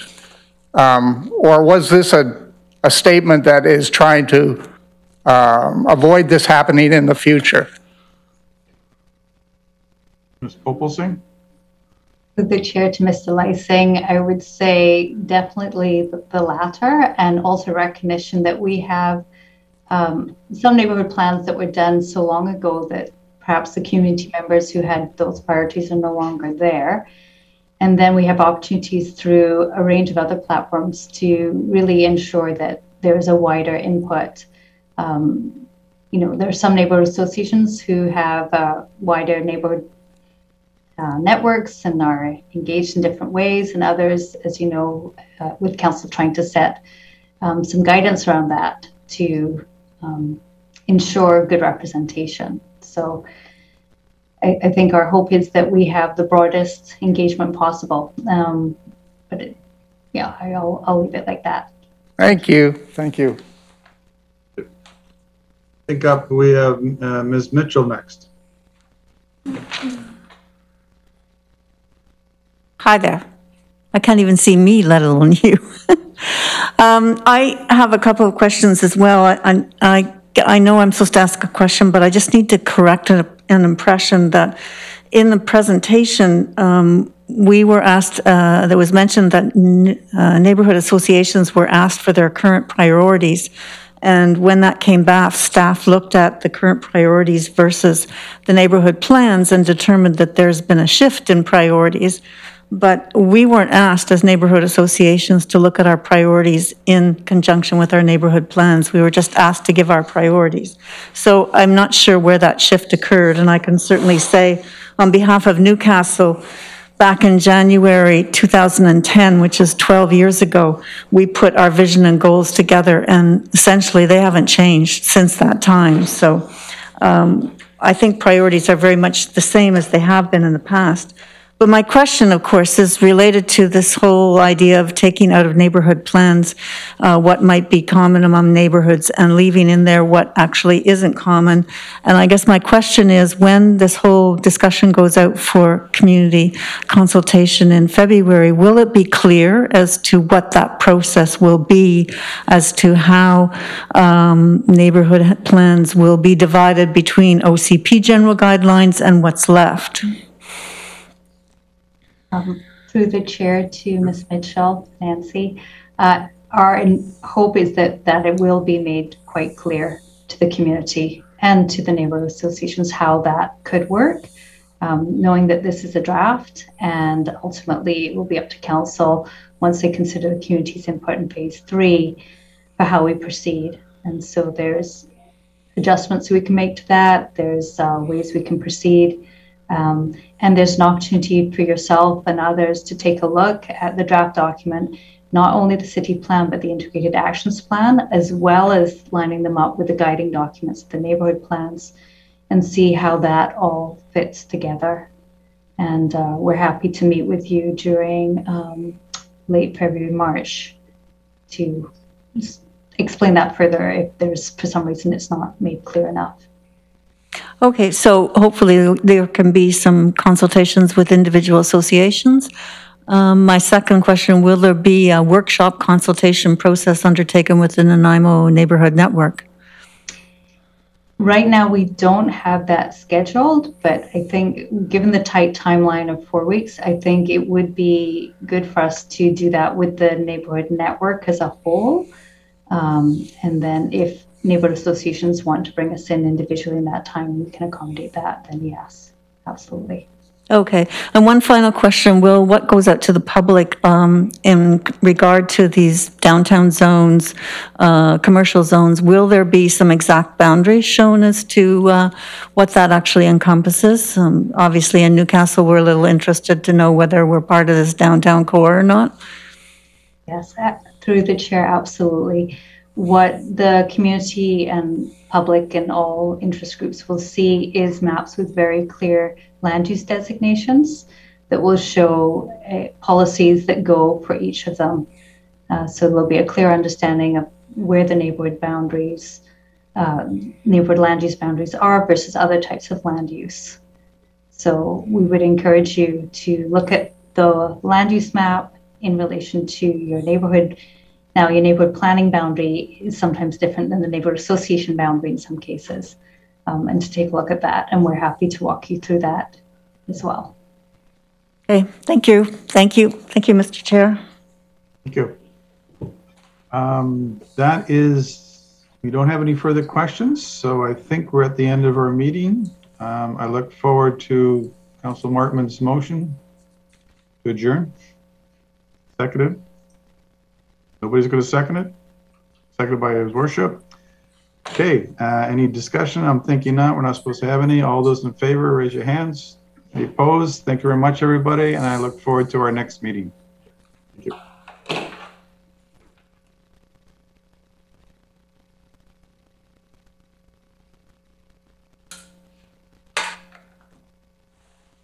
I don't know if I've asked you this in the past. Did you ever work with a fellow named Nelson Edwards?